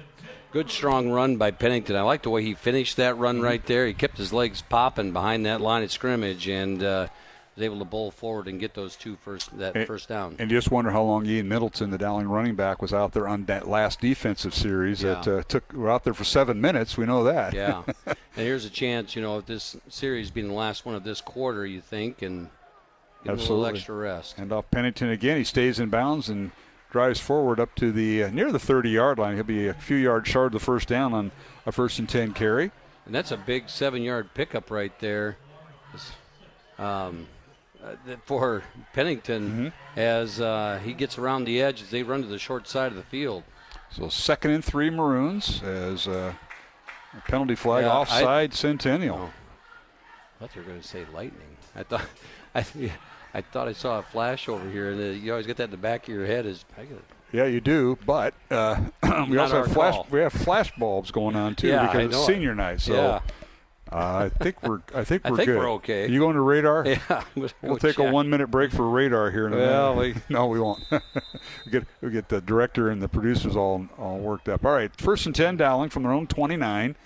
And Nahas handoff Pennington, and he's going to be drugged down in the backfield. Great job by the Jags, and they were in there all over that, led by Nolan Bennett, and also at the bottom of that pile, Rowan Doak, the backup quarterback who plays linebacker for the Jags, with the stop. Yeah, Nolan Bennett's had a good night for the Jags defense, and he's come up and rallied to the football there from his safety position a number of times. He plays aggressively from back there and is all over the field. All right, Dowling with the two receivers to the right, or to the left rather, at the top of your screen. One of them is Preston Hoffbauer. And here's Nahas on play action. Back to throw, fires it out, and the pass is caught. Nice catch that time by the Maroons. And with the football is Hoffbauer down the far sideline. He goes, makes a move inside the 10. 5, touchdown, Preston Hoffbauer. How about that? His first touchdown of the season, and it comes from 70 yards out. And here's a replay. That ball took so long to get there, and the defender from Centennial gambled, and that's what happens when you gamble. Right there, touchdown Maroons. What a run by Hoffbauer. He showed his speed there. No one was catching him. He had one block downfield, and great play. Absolutely. Congratulations to him. And now the extra point is Dowling's got the... Nahas had just enough on that thing, too, because he was a step or two away from going the other way. And the extra point by Kuhn is up and good. So Maroons increase their lead to 24-3. We're going to have a visit with Brian Morris about who we're going to have in the postgame. I think somebody just went to the top of the list. Yes. I was going to say, guys, I just texted you, Mark. We're going to change. All right. We got to go to a break with 24 seconds remaining in the third quarter. It's Dowling 24, Ankeny Centennial 3 on Iowa Catholic Radio and CISN.TV. This is Dale Alquist with a Chesterton Minute. What is a patron saint? The classic professions such as soldiers or doctors have patron saints who represent the ideal of soldiering or doctoring. And yet, so many of the trades and crafts on which the modern world depends do not have an ideal figure. There is no patron saint of plumbers, for instance, and G.K. Chesterton says there should be. It would be a revolution, for it would inspire each individual plumber to consider that there was once a perfect being who actually did plumb. In the meantime, what do plumbers and the rest of us do? Chesterton says, keep before your eyes the supreme adventure of virtue. If you're kind, think of the man who was kinder than you. That's what is meant by having a patron saint. Want more than a minute? Visit us at chesterton.org.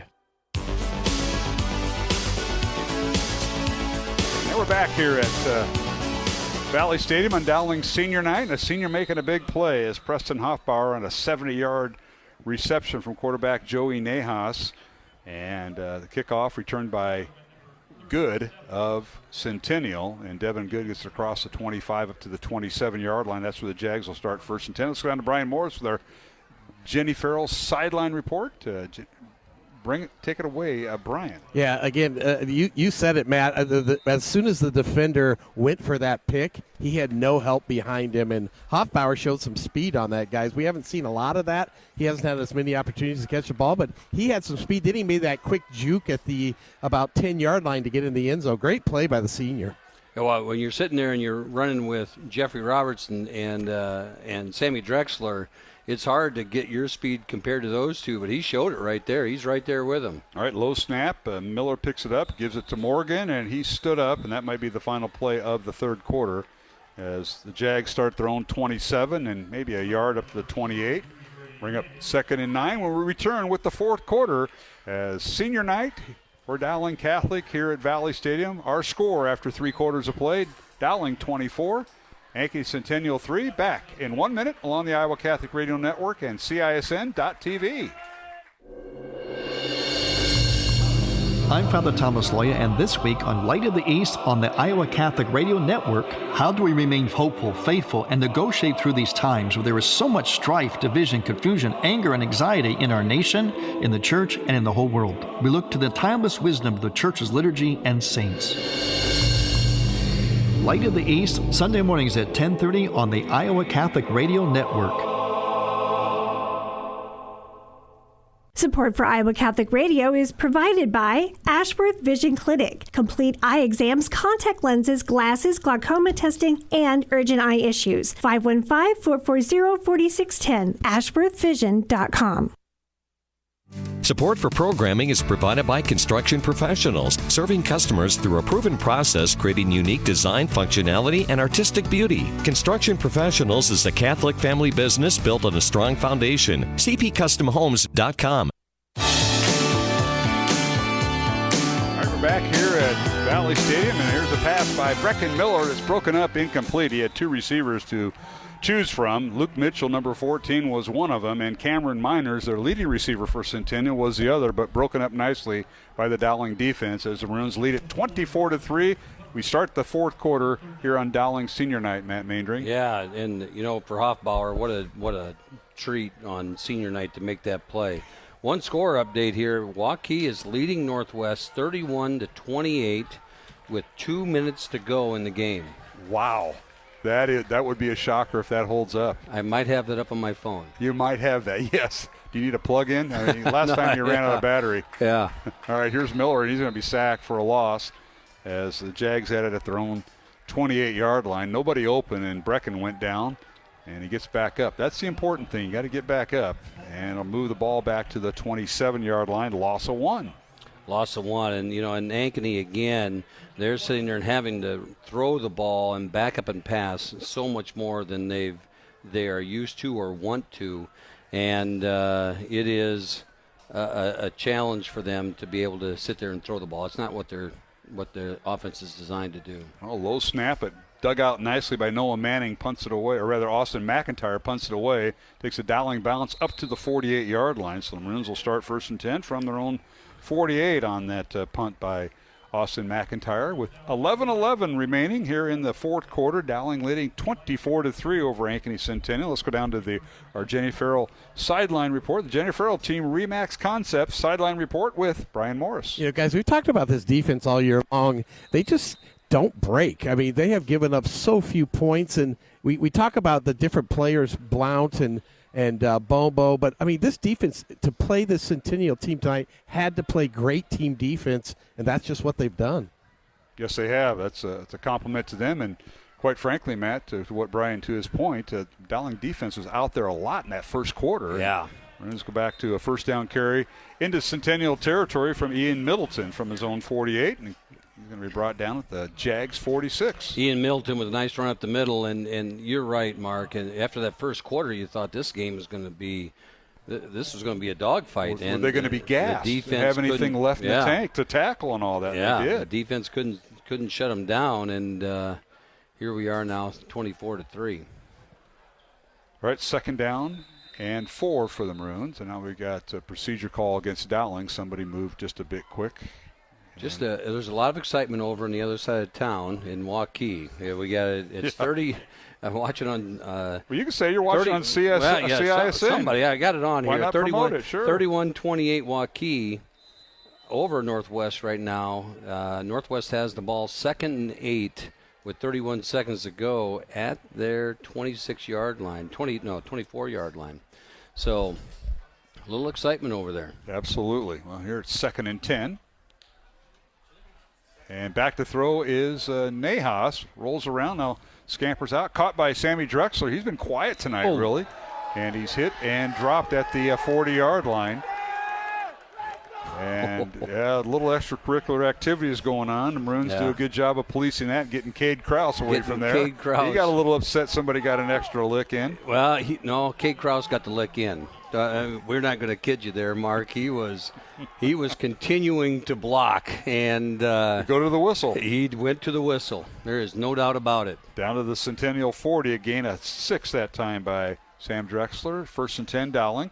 Drexler goes in motion. Here's a toss play on the jet sweep to the right, looking for room. Bounces outside, penalty flag down, and Drexler out of bounds inside the 20. This will come back. Yep. This will come back. So as we approach the 10-minute mark. Northwest just completes a pass down to the 5-yard line, 9 seconds to go. And they're trailing by 3 points. And a timeout. I see a timeout. What do you do? Yeah. Anyway. Well, you draw up a play. You got to run one pass. They have one more left, so they can run one play. Yeah. Unbelievable. What a game over there. The Battle of Waukee, and it's at Northwest tonight. And Northwest, as we mentioned, coming in with a number 1 overall seed and record, taking on Ankeny, or rather taking on the other Waukee team, is now the penalty against Dowling going to move this back to the 50-yard line. So Maroons going backwards here in this drive. And 9 on the play clock. Nahas snaps the ball, fakes it to Middleton. Back to throw is Joey, has time, and looking for someone, and throws it underneath the Middleton, incomplete, as Ian was a safety valve. He tried to get Jeffrey Smith. I'll tell you what, Nolan Bennett did a great job on Jeffrey Smith, keeping him neutralized on one-on-one coverage. Had a great job of the secondary from Ankeny there, and Ian Middleton was the safety valve on that play, and he just didn't get his head around soon enough as We're getting the ready play went off. Yeah, so number 20 Waukee, record of 2-5 at number 1 overall seed Waukee Northwest, undefeated at 7-0. What a game is coming down to the final play. They call another timeout. They called another timeout. Somebody did, or icing each other. Back to throw is Nahas, caught by Sam Drexler down the far sideline and finally run out of bounds at the 30-yard line. And he's near a first down, and he stepped out of bounds 2 yards shy. 2 yards shy, and Sammy had to climb the ladder right there to catch that football. Nahas put a little gas on it and it went a little high, but he came down with it, and you see it on the replay here, and scampered down the sideline. Good tackle by Centennial to stop him short of the first down, but now it's 3rd and short for the Maroons. 18-yard gain. The pass play from Joey Nahas to Sam Drexler. 3rd and 2 Maroons at the Centennial 32. Dowling 24, Ankeny Centennial 3. Handoff Middleton. He's got the first down, angles towards the sideline, and he slid in to the 25-yard line out of bounds, and they say, keep the clock running. Keep the clock running, and, that's a heady play from that senior here is we might be distracted for a play. Well, I'll keep my eye. I got it, yeah. As now they're done icing themselves, aren't they? Over there at Waukee. They sacked him. So now it's going to be 5 seconds left. They're going to try a field goal, I'm assuming. Back to this game. 1st and 10, Dowling at the Centennial 25. Great job by Middleton. Stayed in bounds, the clock running. Handoff goes to Ian, and he's almost hogtied. Still being dragging tacklers. Finally down right at the point of attack in the line of scrimmage. No gain on the play, but good effort by Middleton to keep the energy going. And it's interesting to watch him run and just keep bouncing and keep his legs going there. And it's a quasi, because they're just grabbing the back of his jersey. It's not a horse collar. They're not up around the neck, but they are grabbing his jersey, and it's the only way they can hang on to him. So bring up 2nd down and 10. Game clock running. 8:30 remaining here in the 4th quarter. Dowling 24, Ankeny Centennial 3. Our halftime score was Dowling 10-3. Jags have scored the first points of the game on a field goal, and the Maroons have scored 24 unanswered points. Handoff Middleton, cuts inside and tripped up inside the 20. Nice job that time by Centennial. Saving the touchdown was Garrett Stevens. Yeah.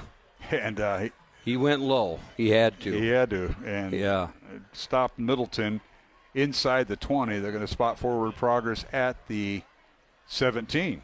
So it's a little short, 3rd and 2 again, but Ian Middleton going downhill, and now we got Pennington in the ball game. So an 8-yard run, and now handoff to Pennington, and Centennial saw that, and it'll be a loss in the play back to the 22-yard line, loss of 5. Yeah.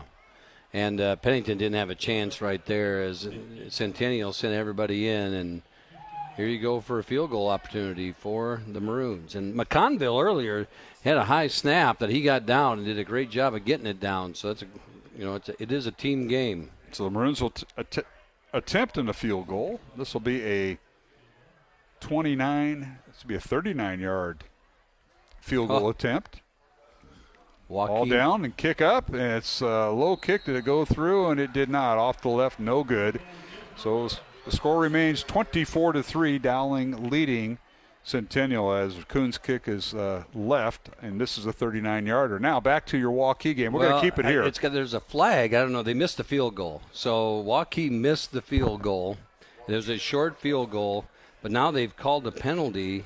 That's Northwest with the ball. Yeah, Northwest. Yeah, I know. They missed the field goal, but they called a penalty, so I'm not sure unless they called, a player had taken his helmet off maybe. Okay, well, I don't know. here. No, they're saying 3rd and 2, so he missed it once. They're going to give it to him again. All right, Centennial with a first down here from their own 20. A little crossing pattern caught as Brecken Miller hooks up with Cade Newman on the reception, and Newman run out of bounds right at the 37-yard line to pick up a 17. Check that. It's ball game. Waukee's going to upset Northwest. And what's the final? The final is going to be 31-28. So number 20, Waukee, comes in off a loss last week to Dowling and upsets Waukee Northwest, something no one else could do. And that'll be one for the ages. They may have saved a playoff chance with Waukee. Back to throw Miller out of the backfield as Morgan caught. Morgan tripped up as he crossed the 40 up to the 44-yard line. Pickup of 7 yards. And again, you see Ankeny just going to the air. That's all they can do right now. And they're trailing 24-3. But Miller has, I've been impressed as night goes on. The sophomore continues to make strong throws, and he's had a good second half. 2nd and 3, Centennial. Line of scrimmage is the Dowling 44. Dowling leading 24-3. 6:20 remaining, fourth quarter. Back to throw, Miller rolls to his right and throws it into a crowd. Pass is incomplete, and he did. He kind of tried to knife it in there, and his intended receiver was the other tight end, Owen Gaspery. He really has found those two tonight, Newman and Gaspery, but Miners has made the big play. And if Blount would have got his head around it just a little bit, he'd have had an interception there as he threw that into coverage. But the defense from Dowling has continued to excel. An updated score, Southeast Polk 24, Johnston 10 in the second half.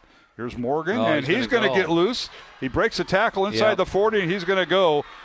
As J.J. Morgan got loose in the second turn, he'll score from 44 yards out, and the Jags score their first touchdown of the night with 6:05 to go here in the fourth quarter. J.J. Morgan from 44 yards out. Yeah, he got through there and broke a couple tackles and gets a stiff arm here at the 35-yard line and scampers in. He's got some wheels, and once he got through there, you knew it was going to be a race to the goal line. So the Jags go 80 yards on 4 plays, capped off by J.J. Morgan. Touchdown with 6:05 to go here in the fourth quarter. Now the extra point. Roland Doak in the hold. Long snapper for Centennial was Brant Russellberg.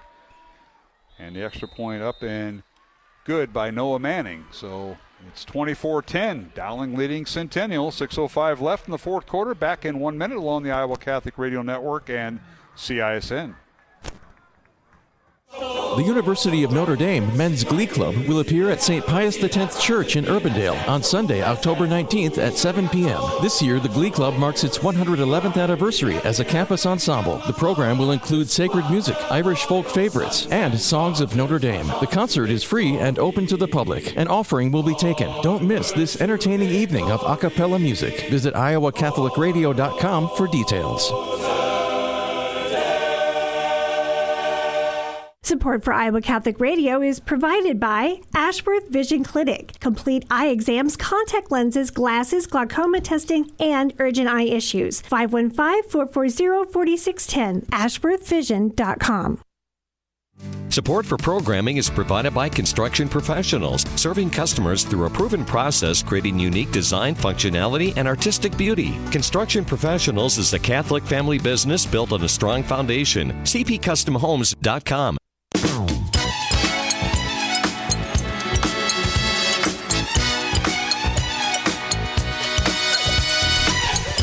And welcome back to Valley Stadium in West Des Moines. Dowling Senior Night. Maroons lead it 24-10 as Centennial goes 4 plays, 80 yards, capped off by a J.J. Morgan 44-yard touchdown. And the onside kick attempt goes out of bounds, which draws a flag. And it'll be Dowling football. Dowling their own football. 34. Let's go down to their own 35-yard line. It should be. And let's go down to the Or Jenny Farrell's sideline report. Brian Morris, come on in. We've had a lot of excitement here watching the Battle of Waukee. I know. It was exciting. I have a friend texting me as well throughout the game, but, that's why you got to play the game every week, guys, and that's a huge rivalry out there. We were just talking up here, Brian, Valley losing, and you know who may be the new number 1 seed in Class 5A Monday morning. You got to take care of business again right after that touchdown went through. Yeah. It was like – but again, the Dowling defense, I think that caught up with them a little bit of being on the field so much. Yeah, that could have been. And now hand off to Middleton. Dowling takes over on their own 48-yard line, and Middleton carries to midfield. And they're going to spot him down at the Centennial 49, gain of 3 to bring up 2nd and 7. So you're right, Brian. The Maroons got a lot of business to take care of, but they are in the hunt to have a new number 1 overall seed in 5A, and it won't be Northwest. Wow. Yeah, and the Ankeny game isn't a final yet, but they are up 27-19 over Valley right now. As the Maroons work the clock right now, they're just going to take the play clock down as much as they can with 5:27 to go and a 14-point lead. This is what's amazing. You got to slow down after your goal is tempo, and now hand off to Middleton. He crashed way up inside the 45, still on his feet, and he's near a first down if he didn't get it, and he did. What a to run. The 41-yard line, an 8-yard run by Middleton. And he was down actually at the 45, and he found a way to stay balanced. He did, and that's great. That's great drill work right there. Coach Meeks did such a great job with those running backs. But Ian Middleton, it looked like he was going to go down at the 45 and just kept his feet and his head down and churned out a first down. So 1st and 10, Dowling from the Centennial 41. Under 5 minutes to play here in the fourth quarter. Dowling 24, Ankeny Centennial 10. As you heard, Waukee upset number 1 seed Waukee Northwest tonight, and Valley losing at Ankeny. So here's a handoff. Middleton, Ian with it inside the 35, and he goes all the way down, tripped up shy of the 30 at the 32-yard line, a gain of 9.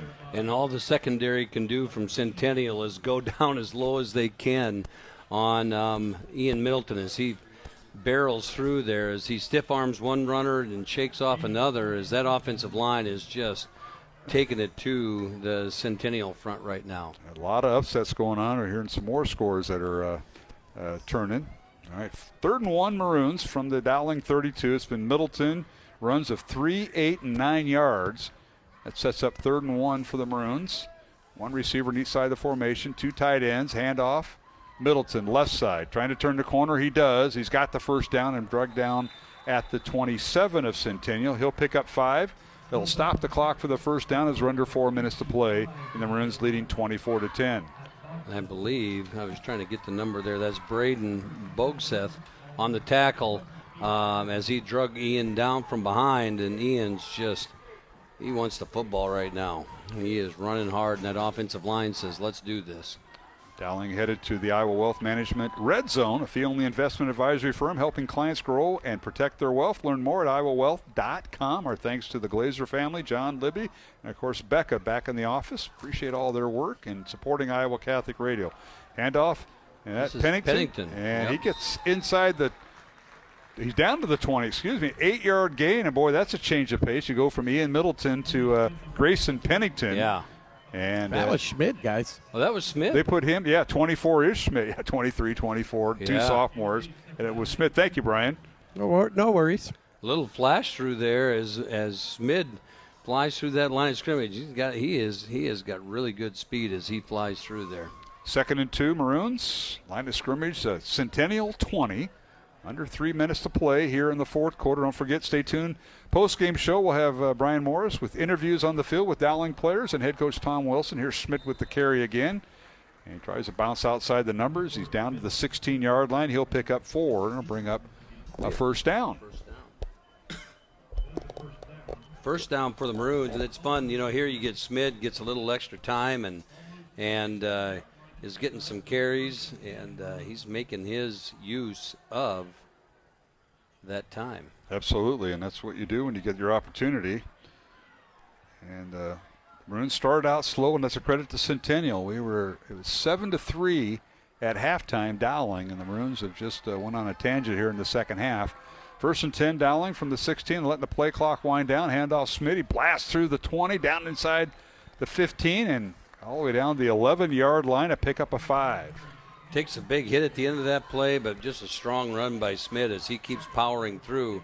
That time through the left side of the line, and that is Carter Barrett, Cade Krause over there, and I'm sure Schmalbach was on that one as well as or Leighton Oldfield. He's in playing tight end right now. Yeah, this is a clock-eating drive, which is what Dowling wants to do, and not necessarily score.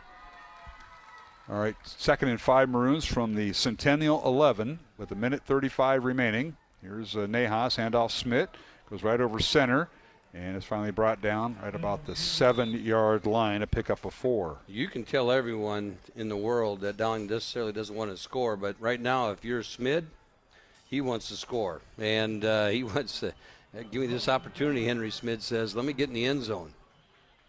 Now they're going to. It looks like they're going to take a knee. 3rd and 1, and Maroons need to get the first down. And now Nahas, and he doesn't get it. Good job by the defensive line for Centennial.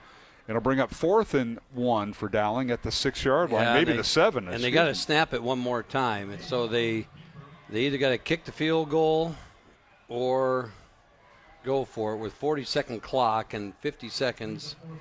There's about a 20-second differential. Yeah, they're bringing Kuhn in, so Ryan Kuhn will attempt a field goal on this, the 10th play of the drive. This will be a 24-yard field goal from the left hash.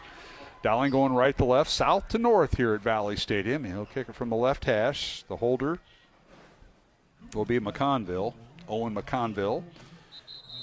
And now a timeout called by Dowling. We'll take it with them. 27 seconds remaining in the fourth quarter. 24-10, Dowling leading Centennial back in 1 minute along the Iowa Catholic Radio Network and CISN. It's the Catholic Morning Show with Bo Bonner, Elise Kerr, and Aiden Pugh. Coming up Monday, Catholic convert Candace Camling illustrates how to encourage young children to develop a relationship with Mary. Hannah Sager shares the genesis of her new children's book, God Made Me Good. We'll get a preview of Man Up with Joe Stopulos, plus news, sports, weather, and all your need-to-know Saint of the Day info. The Catholic Morning Show, weekdays at 7, only on the Iowa Catholic Radio Network, connecting people to Christ. Support for Iowa Catholic Radio is provided by Bozen the Florist. Valentine's Day, Mother's Day, weddings, whatever the message, say more with Bozen. Bozen.com, 515-244-ROSE. Bozen makes the moment mean more. Support for Iowa Catholic Radio is provided by CTO. Your support has helped thousands of students attend our Catholic schools. CTOiowa.org. At CTO, the bottom line, it's for the kids and their future.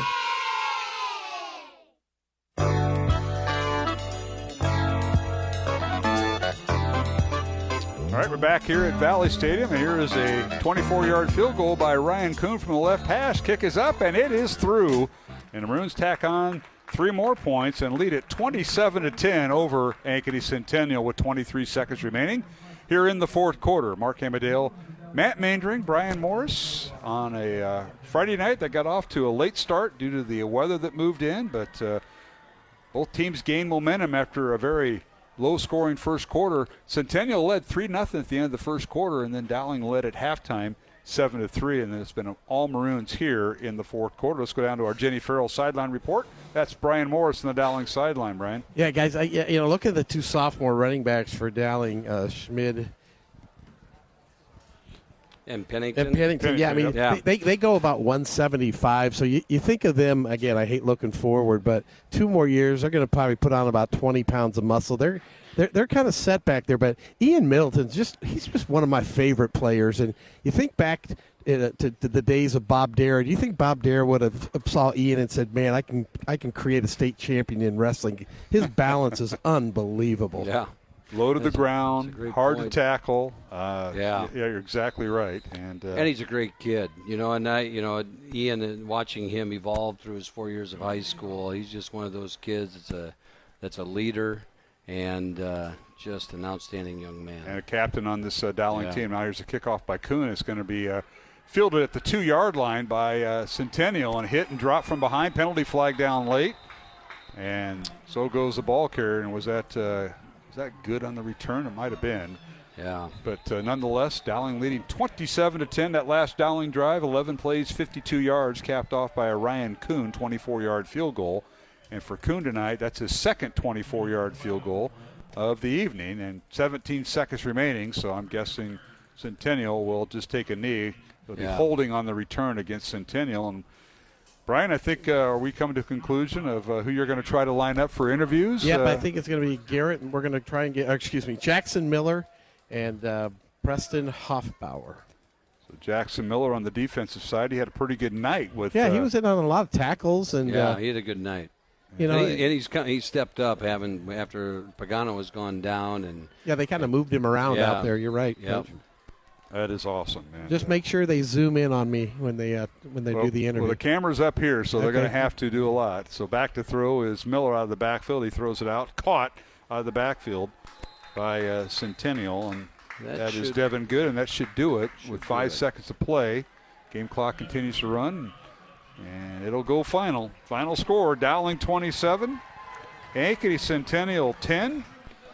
Dowling improves its record to 7-1 on the season. The Centennial Jaguars fall to 4-4. And slow start, Matt. 3-0 Centennial at the end of the first quarter. It was 10-3 Dowling at halftime. 10-3 Dowling at halftime because Kuhn kicked his first field goal right before the half, and Middleton on a 1-yard touchdown run. And then the second half, touchdowns by Middleton, Hoffbauer, and a field goal by Kuhn. And then a late score by J.J. Morgan for Centennial, and our final 27-10. We're going to take a 2-minute break along our network lines. We'll give Brian a chance to get his interview set up. So we will interview a couple of Dowling players, and along with head coach Tom Wilson. So please join us for the post-game show on CISN and Iowa Catholic Radio alongside Matt Maindring. I'm Mark Amadale. Brian Morris on our Jenny Farrell sideline report. He's in charge of that all season long, and we'll get to him following this 2-minute break. Again, the final, Dowling Catholic 27, Ankeny Centennial 10. The final from Valley Stadium on Dowling Senior Night, Week 8 in the books on Iowa Catholic Radio and CISN.TV. This is Father Jeffrey Kirby. St. Paul tells us that one receives faith through hearing. And it is by having Catholic radio that we can hear the gospel and the good news proclaimed to us and understand every day the abundant life offered to us in Jesus Christ. Catholic radio is essential in order to help us to grow in our discipleship. Iowa Catholic Radio is needed now more than ever. Health powers life. From the delightfully routine to the truly uncharted, at Mercy One, their caring doctors focus on just that, so you're ready for what life brings next. Find care at mercyone.org/healthpowerslife. Fast Signs is a custom sign and visual solutions company with an extensive selection of digital signage, interior and exterior signs, banners, and vehicle wraps. Learn more at fastsigns.com. Thank you, Fast Signs in Clive, for your support of Iowa Catholic Radio. To all our family of listeners, we want to say thank you for your generous support during Iowa Catholic Radio's fall fundraiser. Your gifts make all the difference in ensuring that the message of hope continues to be broadcast on every frequency. If you didn't get a chance to pledge, it's not too late, and matching dollars are still available. Donate now at iowacatholicradio.com to help each and every listener hope with frequency. Again, thank you for supporting Iowa Catholic Radio. Thank you. Support for Iowa Catholic Radio is provided by Skeffington's Formal Wear, in business since 1951, with locations in Des Moines, West Des Moines, Coralville, and Ankeny. Skeffington's Formal Wear, fitting you for life celebrations. Online at skeffingtons.com. Support for Iowa Catholic Radio is provided by Ashworth Vision Clinic. Complete eye exams, contact lenses, glasses, glaucoma testing, and urgent eye issues. 515-440-4610. ashworthvision.com.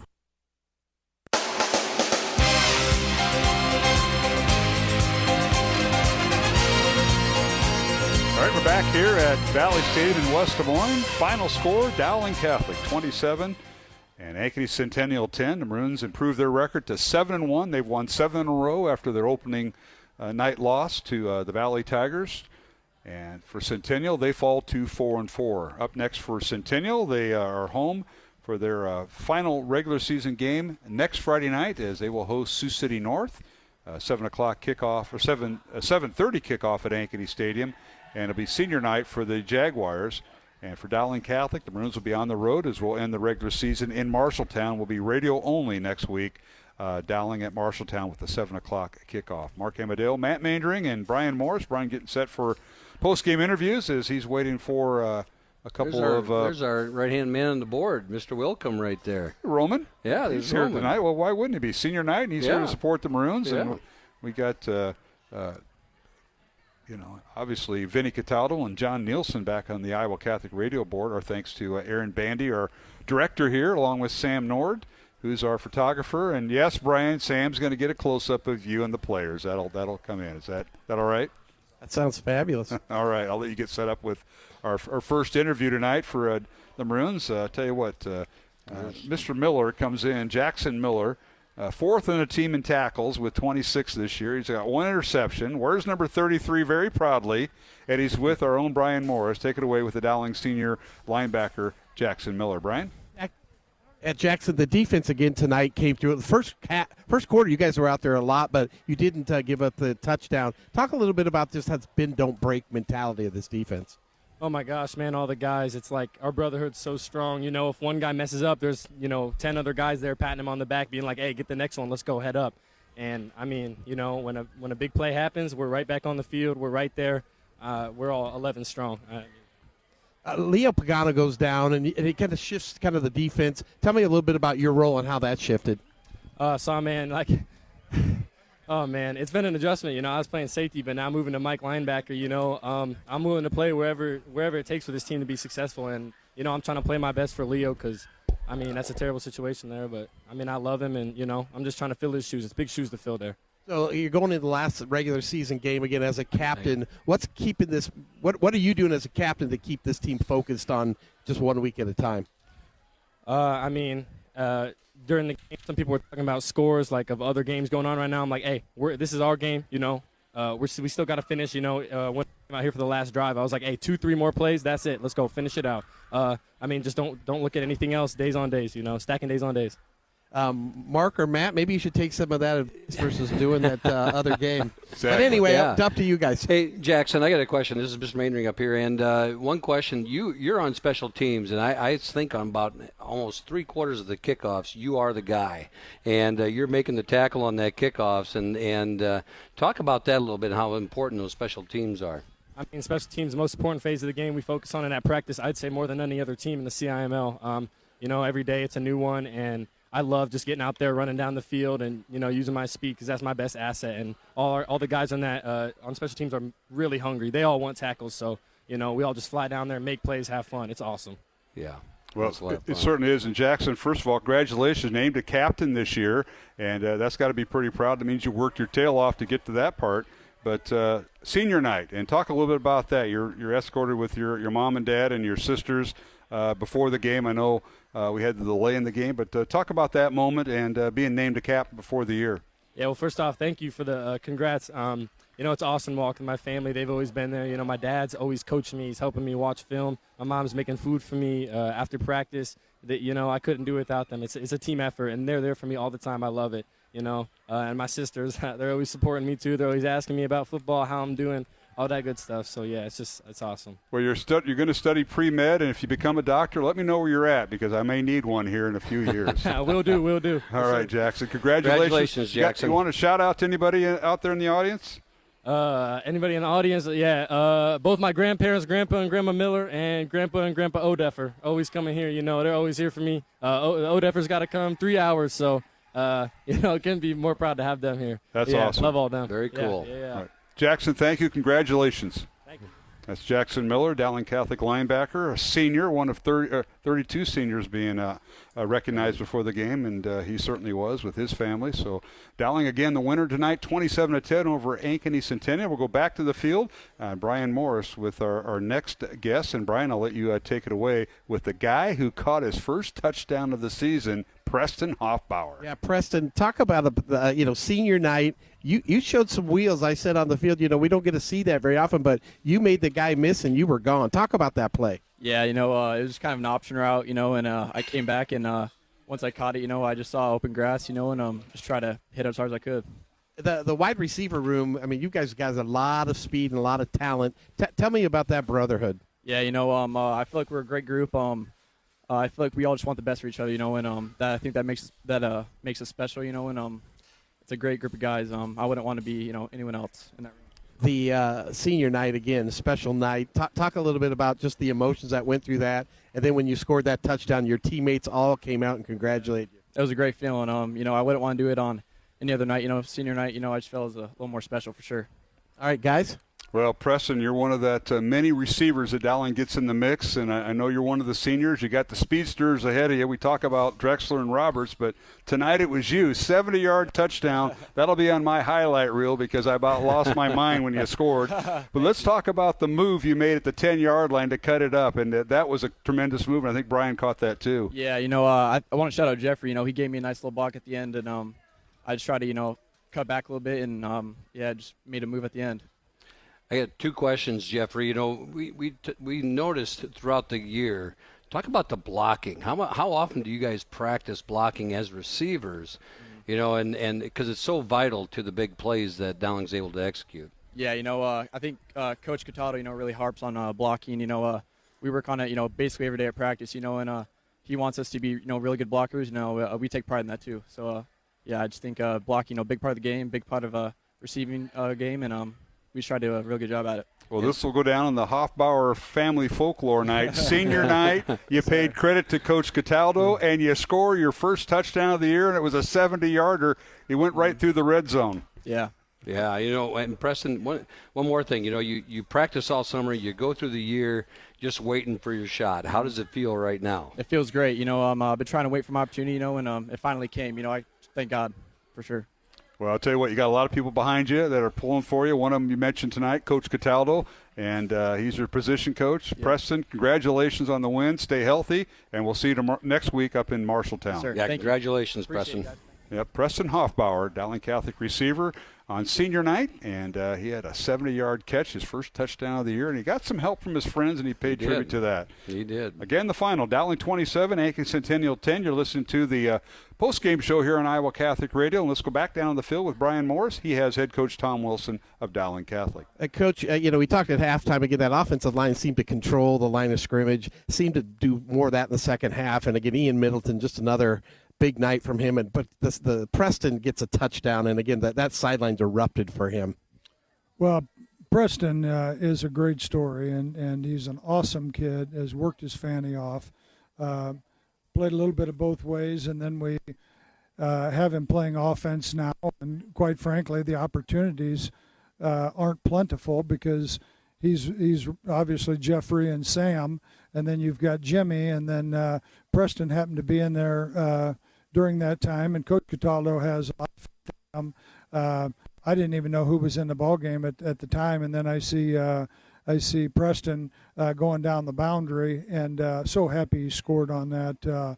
Awesome kid. Yeah, senior night again. We talked to Garrett Miller, one of the captains.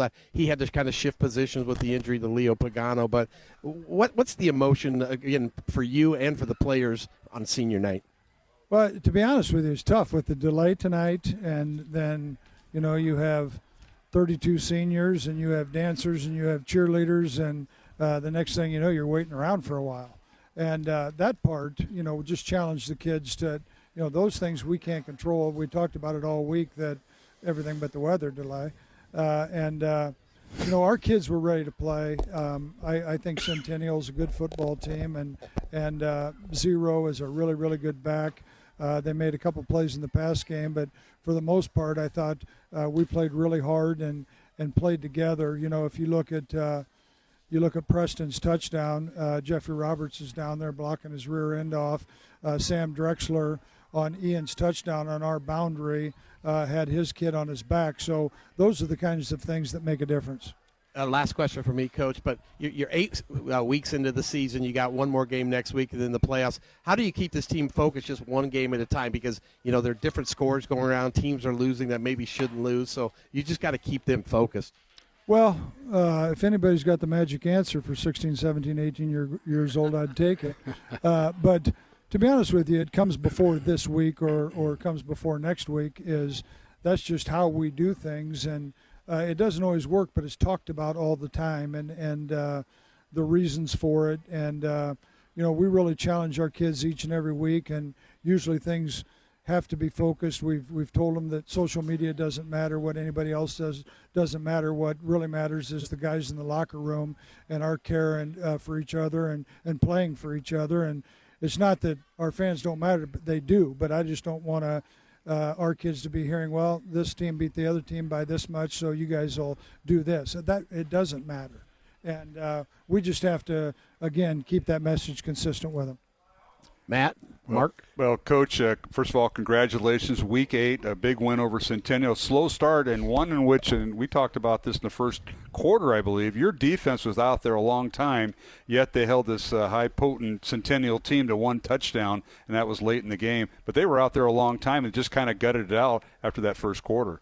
They did. They've been great all year, and those kids take a lot of pride in that defense, and there's some leadership there. You get Jackson Miller, and you throw Ian in there, and Bobo in a quiet sort of way is a leader. Carlos Blunt as a junior is a great leader. Maddox Capola, although it being his first year, he's a competitor. He's played in a lot of basketball games, and so he's not afraid to lead. And that's really what helps get us through that is the player-led team and a player-led defense. Coach, my voice is a little more normal this week, and one of the things that struck me through this game was how you made Ankeny Centennial one-dimensional, and you took away that run game. And I for all the times we've seen Centennial play, this is probably the most passes they've thrown in a game against us. Yeah, and Zero's good. Yeah, one of their better linemen didn't play, which he's a really good player, but. They're so diversified in their attack, and sometimes they get you outnumbered, sometimes they get you outflanked, and that happened a couple of times, but we just stayed the course. For the most part, I thought we tackled okay. The big long run by Zero at the end, we didn't, but for the most part, I thought we did a decent job of that. Yeah, I think one other thing, too, against that offense, it's so hard to replicate that as a live thing on your scout team with your scout team offense. And it seemed to me that the transition to the game, the speed, it took your defense, like a series or so to get the timing down correctly. That's 100% true. We talked about it this week. It's not that our scouties did a bad job. It's just not easy to simulate. And we kept telling the kids it's going to be faster, it's going to hit quicker, all of those things. But, it reminded me when you go back to the Dyke New Hartford days playing Appleton and Parkersburg, you got to weather the storm. Mm-hmm. And then you start getting your bearings about you, and I thought our kids did that tonight. Coach Wilson, thanks for joining us here in the postgame show. Enjoy the victory, and Week 9's upon us. We'll see you in Marshalltown next Friday night. All right. Congratulations, Coach. Yeah, thank you. Head Coach Tom Wilson of Dowling Catholic with the win tonight. And, I haven't done this in a while, but I'm going to mention it here. Coach Wilson, 21 years at Dowling, 215 wins, 36 losses, 86% winning percentage since he started 21 years ago. 33 years overall and 307 wins now in his career. And what a true gentleman, great guy. Good to work with him every week. I get to see him.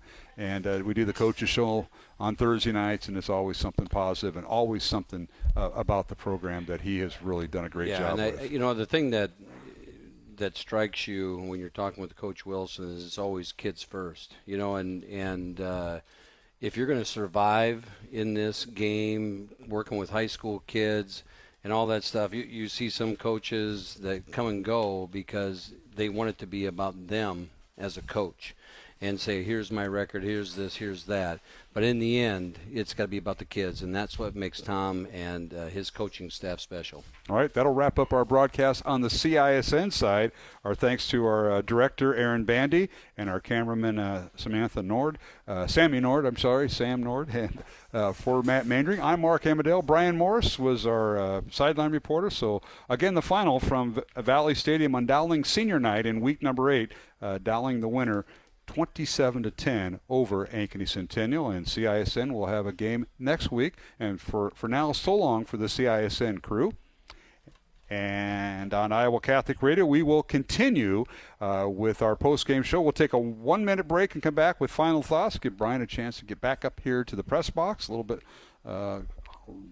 longer climb for him, but we'll give him a moment. But again, the final, Dowling 27 and Ankeny Centennial 10. Dowling's record now 7-1 on the season, with the final regular season game upon us next Friday night. The Centennial Jaguars fall to 4-4. And we'll return in 1 minute for our post-game show. Final comments on Iowa Catholic Radio. Iowa Catholic Radio is 105.5 KIHS, Perry, Des Moines, 89.3 KDVM, Mason City, and 89.9 KCSL, Spencer, Spirit Lake, or anywhere on the Iowa Catholic Radio app. The radio home for your Dowling Catholic Maroons. 105.5 KIHS, Perry, Des Moines, IowaCatholicRadio.com, and the Iowa Catholic Radio mobile app. Encounter Jesus. Support for programming provided by Iowa Wealth Management, a fee-only investment advisory firm helping clients grow and protect their wealth, offering personalized investment strategies as well as financial and estate planning. Learn more at iowawealth.com, committed to creating peace and purpose in your finances. Maroon football lives here. He is up and over the top. All season long. Dowling wins it in overtime. The Maroons storm the field. On 105.5 KIHS, Perry, Des Moines.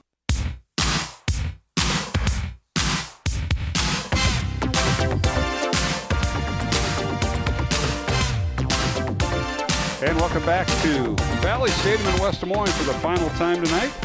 Alongside Matt Mandring, I'm Mark Amadale. Final score, Dowling 27, Ankeny Centennial 10. Yes, it was just 10-3 at halftime. But then everything started to gel for the Maroons in the second half. They held Centennial to a field goal and a late touchdown by J.J. Morgan in the fourth quarter. But I'll tell you what, that's who number 0 is. It's J.J. Morgan. When Coach Wilson starts doing that, you know who did that? And every week we go through this.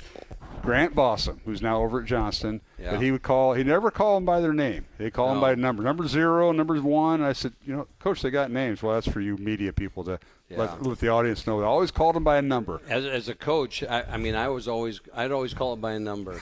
I got too many names to remember. I can't remember my own kids. I don't remember that. Let alone, I think it's because you watch so much tape, you see a number, you don't see a name, and that's how you do it when you're watching that much tape.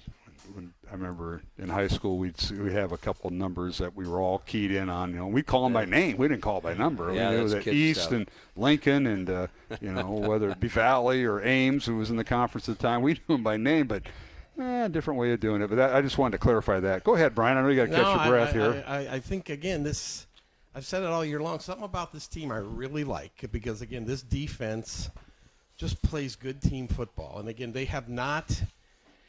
Besides the first game of the year when they just did not tackle well, I didn't think they did not break down well for the quarterback against Valley. They have played really good football all year long, and I think it's going to take them. It's going to take them far this year, I think. Yeah.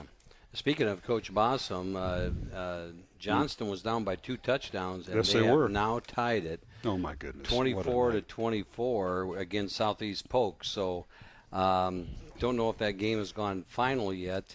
Valley did score another touchdown, and that score was, I think that's gone final though, but it was 34-26. Last score I got. Got to mention it's Ankeny. Against Ankeny, yeah. Ankeny is leading Valley 34-26, and as we said earlier, Waukee upsets the team the Maroons beat last week. Upsets Waukee Northwest 31-28, and so.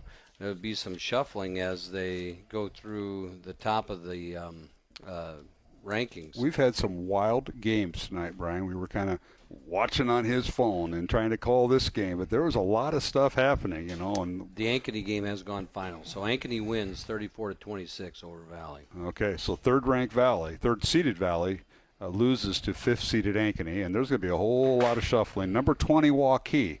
Upsets number 1 Waukee Northwest at Northwest in the Battle of Waukee. They're going to be celebrating that town tonight for a while. Yeah. And what was the other one? You said Johnston and Southeast Polk. Johnston, a number 7 seed. Southeast Polk tied for 10th. And what was the last update there? Yeah, it's 24-24. Southeast Polk had a 2-touchdown lead going into the fourth quarter, I believe, and now it's tied yet. Okay, the last score I got. I know a lot of these schools and a lot of these games were late tonight because of, or they might have started on time, but didn't know where's that at with Johnston Polk. Is it like fourth quarter somewhere? Yeah, yes. And if it was over at Southeast Polk, I'm sure they had to delay being east. Yeah, it was heading that way. Yeah, well, you did. I mean, as the game went on, you called it right, Matt. There was it wasn't real lightning; it was like heat lightning. Yeah, off to the it was east weird. here. Yep. It just kept going off, but it was not real lightning. So there, you can keep things going if it's not a storm. And it's a storm, it's different. Right, and they have all these detectors now, and the technology is so good. That you can detect the lightning and how close it is and all that stuff. And we have parameters that we have to follow, that if it's in a certain radius, then you have to delay. Yeah, and hats off to Jared Herring, the Dowling administrator in charge of, we had a delayed tonight's game. And, of course, he was working with the folks from Valley here trying to make sure that that was Ross Bowers, from Valley, trying to make sure everything worked well, and we got it only ended up being it was supposed to be 7:20 kickoff, and then there were some extra names and extra paragraphs for some of these people they introduced walking across the field, and we kicked off at 7:30, Brian. Just like the old days, 7:30. I think there's going to be a meeting on that because, I think they went through the life story of every person coming across the field. Well, don't we all go through a life story once in a while? I know. And it's great for the seniors again. I think it is nice. And again, they have their families, and some of them have their grandparents. Right. And Jackson Miller said his grandparents drive 3 hours every Friday to watch him play. That's so cool. Awesome. Cool. And congratulations to them, and what a way to celebrate. Now, again, the final tonight, Dowling 27, Ankeny Centennial 10. Mark Amadale, Matt Mandering, and Brian Morris here. Final comments on the postgame show. Shout out to Dowling boys golf team. We talked about it in pregame, talked about it at halftime with Bonnie Bronson, who we thank for coming up here. But Ron Gray and the Dowling boys golf team, and of course next year, Coach Gray, Lord willing, 50 years of coaching at Dowling. 50 years. Not all in golf. He started out in the wrestling, and then they decided to do golf too. Him and Dara, Coach Dara, and God love him, bless his soul. But Ron Gray, the boys golfers, you were part of that. But what a day, a 2-day event, and they were leading like 3 or 4 strokes the first day, won by 10 and knocked off the defending champs Johnston up at Briarwood in Johnston, their home course. Yeah, it was just a lot of fun up there at Hyperion Golf Course, and it was funny because the day started and we had that lead, and then all of a sudden scores started coming in, and I said, I gotta get out of here. I gotta go watch some golf, and it's true. It's true, and it's when it's in town, you want to go watch the kids and their excitement and watch them celebrate. And you're the big boss, you can do stuff like that. Well, I like it. I don't. Sometimes you some just disappear. Yeah. But I think it's 2009 was the last time the boys won the state golf title, and so it's been a long time. And Coach Gray has seen a lot of kids come and go, and I believe he was the golf coach in the 90s. They went on a little bit of a streak there as well. Mm-hmm. And it's been, and I think a lot of there are some similar names, I believe, in those teams. And so it's fun to see the kids excel and surprise people, and it's what makes high school athletics so much fun. Yep, and really it's going to get real fun because the postseason's coming upon everybody. Us for everybody. Volleyball, girls swimming. We mentioned boys golf. They already crowned their state champion, and Dowling's it in Class 4A. But next week, final regular season game. Not making the trip, huh? You going on the Jennifer Earl tour again? No, I have another commitment that came up. So Willie's performing somewhere, and he's got. No, I'm not. No, really. I probably owe my wife more of a Friday night than anything. I see. My wife reminds me of that when I get down the season too. If you have all basketball season to take Lisa somewhere, that there's games concerts on Friday nights, Huh? Well, hopefully we got a lot more Friday nights coming up, guys. Because so announcement there, and I think I can say this because I know Dowling got everything. I think the I's crossed and T's dotted. Dowling will be playing their home postseason games. They've qualified for the playoffs. They've won the district with the one game remaining. They're no worse than a tie. But Dowling will be playing all their home postseason football games at Mediacom Stadium on the campus of Drake University, where they did last year. And boy, was that last game a memorable one. It was against Centennial, and the memorable goal line stand in the north end zone. I'll never forget it, Matt. that was one of those best plays. I just stand out that in my amazing? mind. I do want to say, as all of our teams go into the postseason, girls swim, they just have had an outstanding fall, and the defending state champs look like they might be poised to, make a good run at another title. And so shout out to Coach Erie and the girls, and they have just had an outstanding season. And the time that sport takes is crazy. I mean, they're in the pool early in the mornings and stuff like that, and then obviously in cross country, both boys and girls, we're always towards the top of the pack there, and they're coming down with about 2 weeks to go, and then Coach Wiskus takes the volleyball team, and they lost a tough one this week, but they're going to be a tough out. They're ready for the postseason. They are ready. They got a great bracket. I saw that as it came out, so that's all coming to a head. Well, Matt, you and I will be going to Marshalltown. We won't have a sideline guy because both of them are unavailable, so I have to hear something. It'll just be you and I, but we'll have the final broadcast season. Got to still do that, and we'll be up in Marshalltown. And I want to pick you up any Grant Bossum's town, so we got to go by the statue. We got to go by the statue. I was talking to a member of that 2009 when they lost to Marshalltown, one of their players, and we were reliving the Marshalltown game in the semifinals. That was brutal. Yeah, the semifinals. That was crazy game. Chance Creekmer. I'll never forget that name. That's right. I think he's on the coaching staff. It was the Dowling defense there. Gave up like 3 4th downs. They dropped a pick. It was like an 80-yard. It was unbelievable. And Grant Bossum, he was the.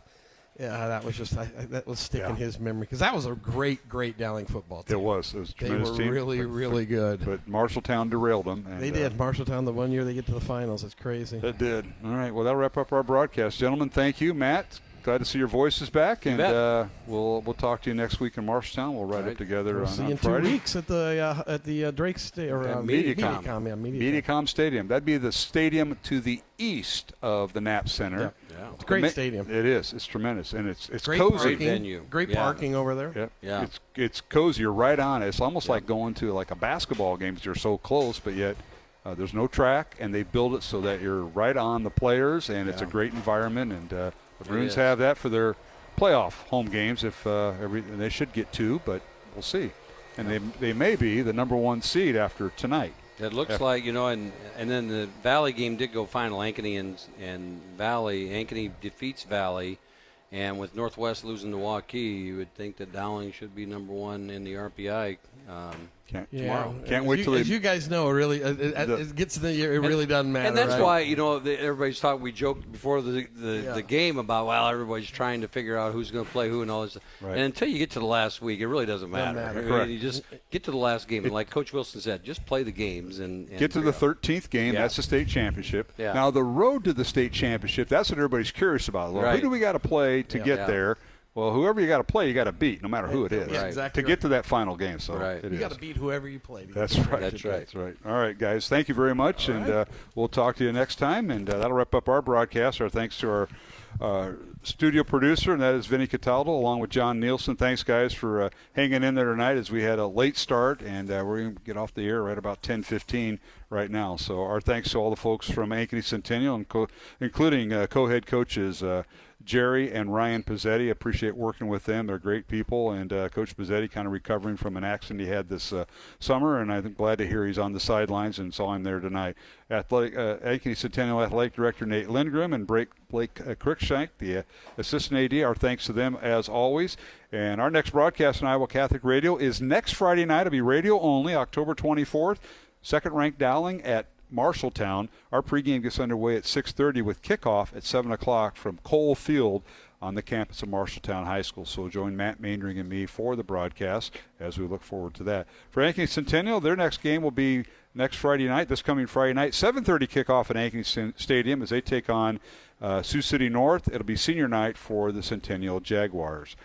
For Matt Maindring, Brian Morris, and for our studio producer, Vinny Cataldo and John Nielsen, this is Mark Amadeo saying goodnight and so long from Valley Stadium in West Des Moines on Dowling Senior Night. And the final score for the final time, Dowling 27, Ankeny Centennial 10. Until next time, have a safe and blessed faith-filled weekend.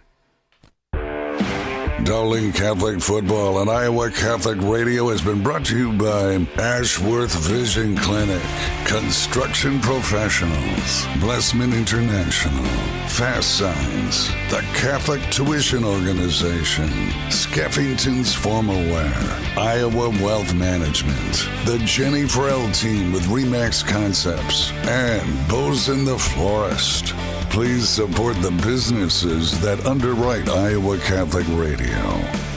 The preceding has been a Dowling Catholic Sports presentation on Iowa Catholic Radio.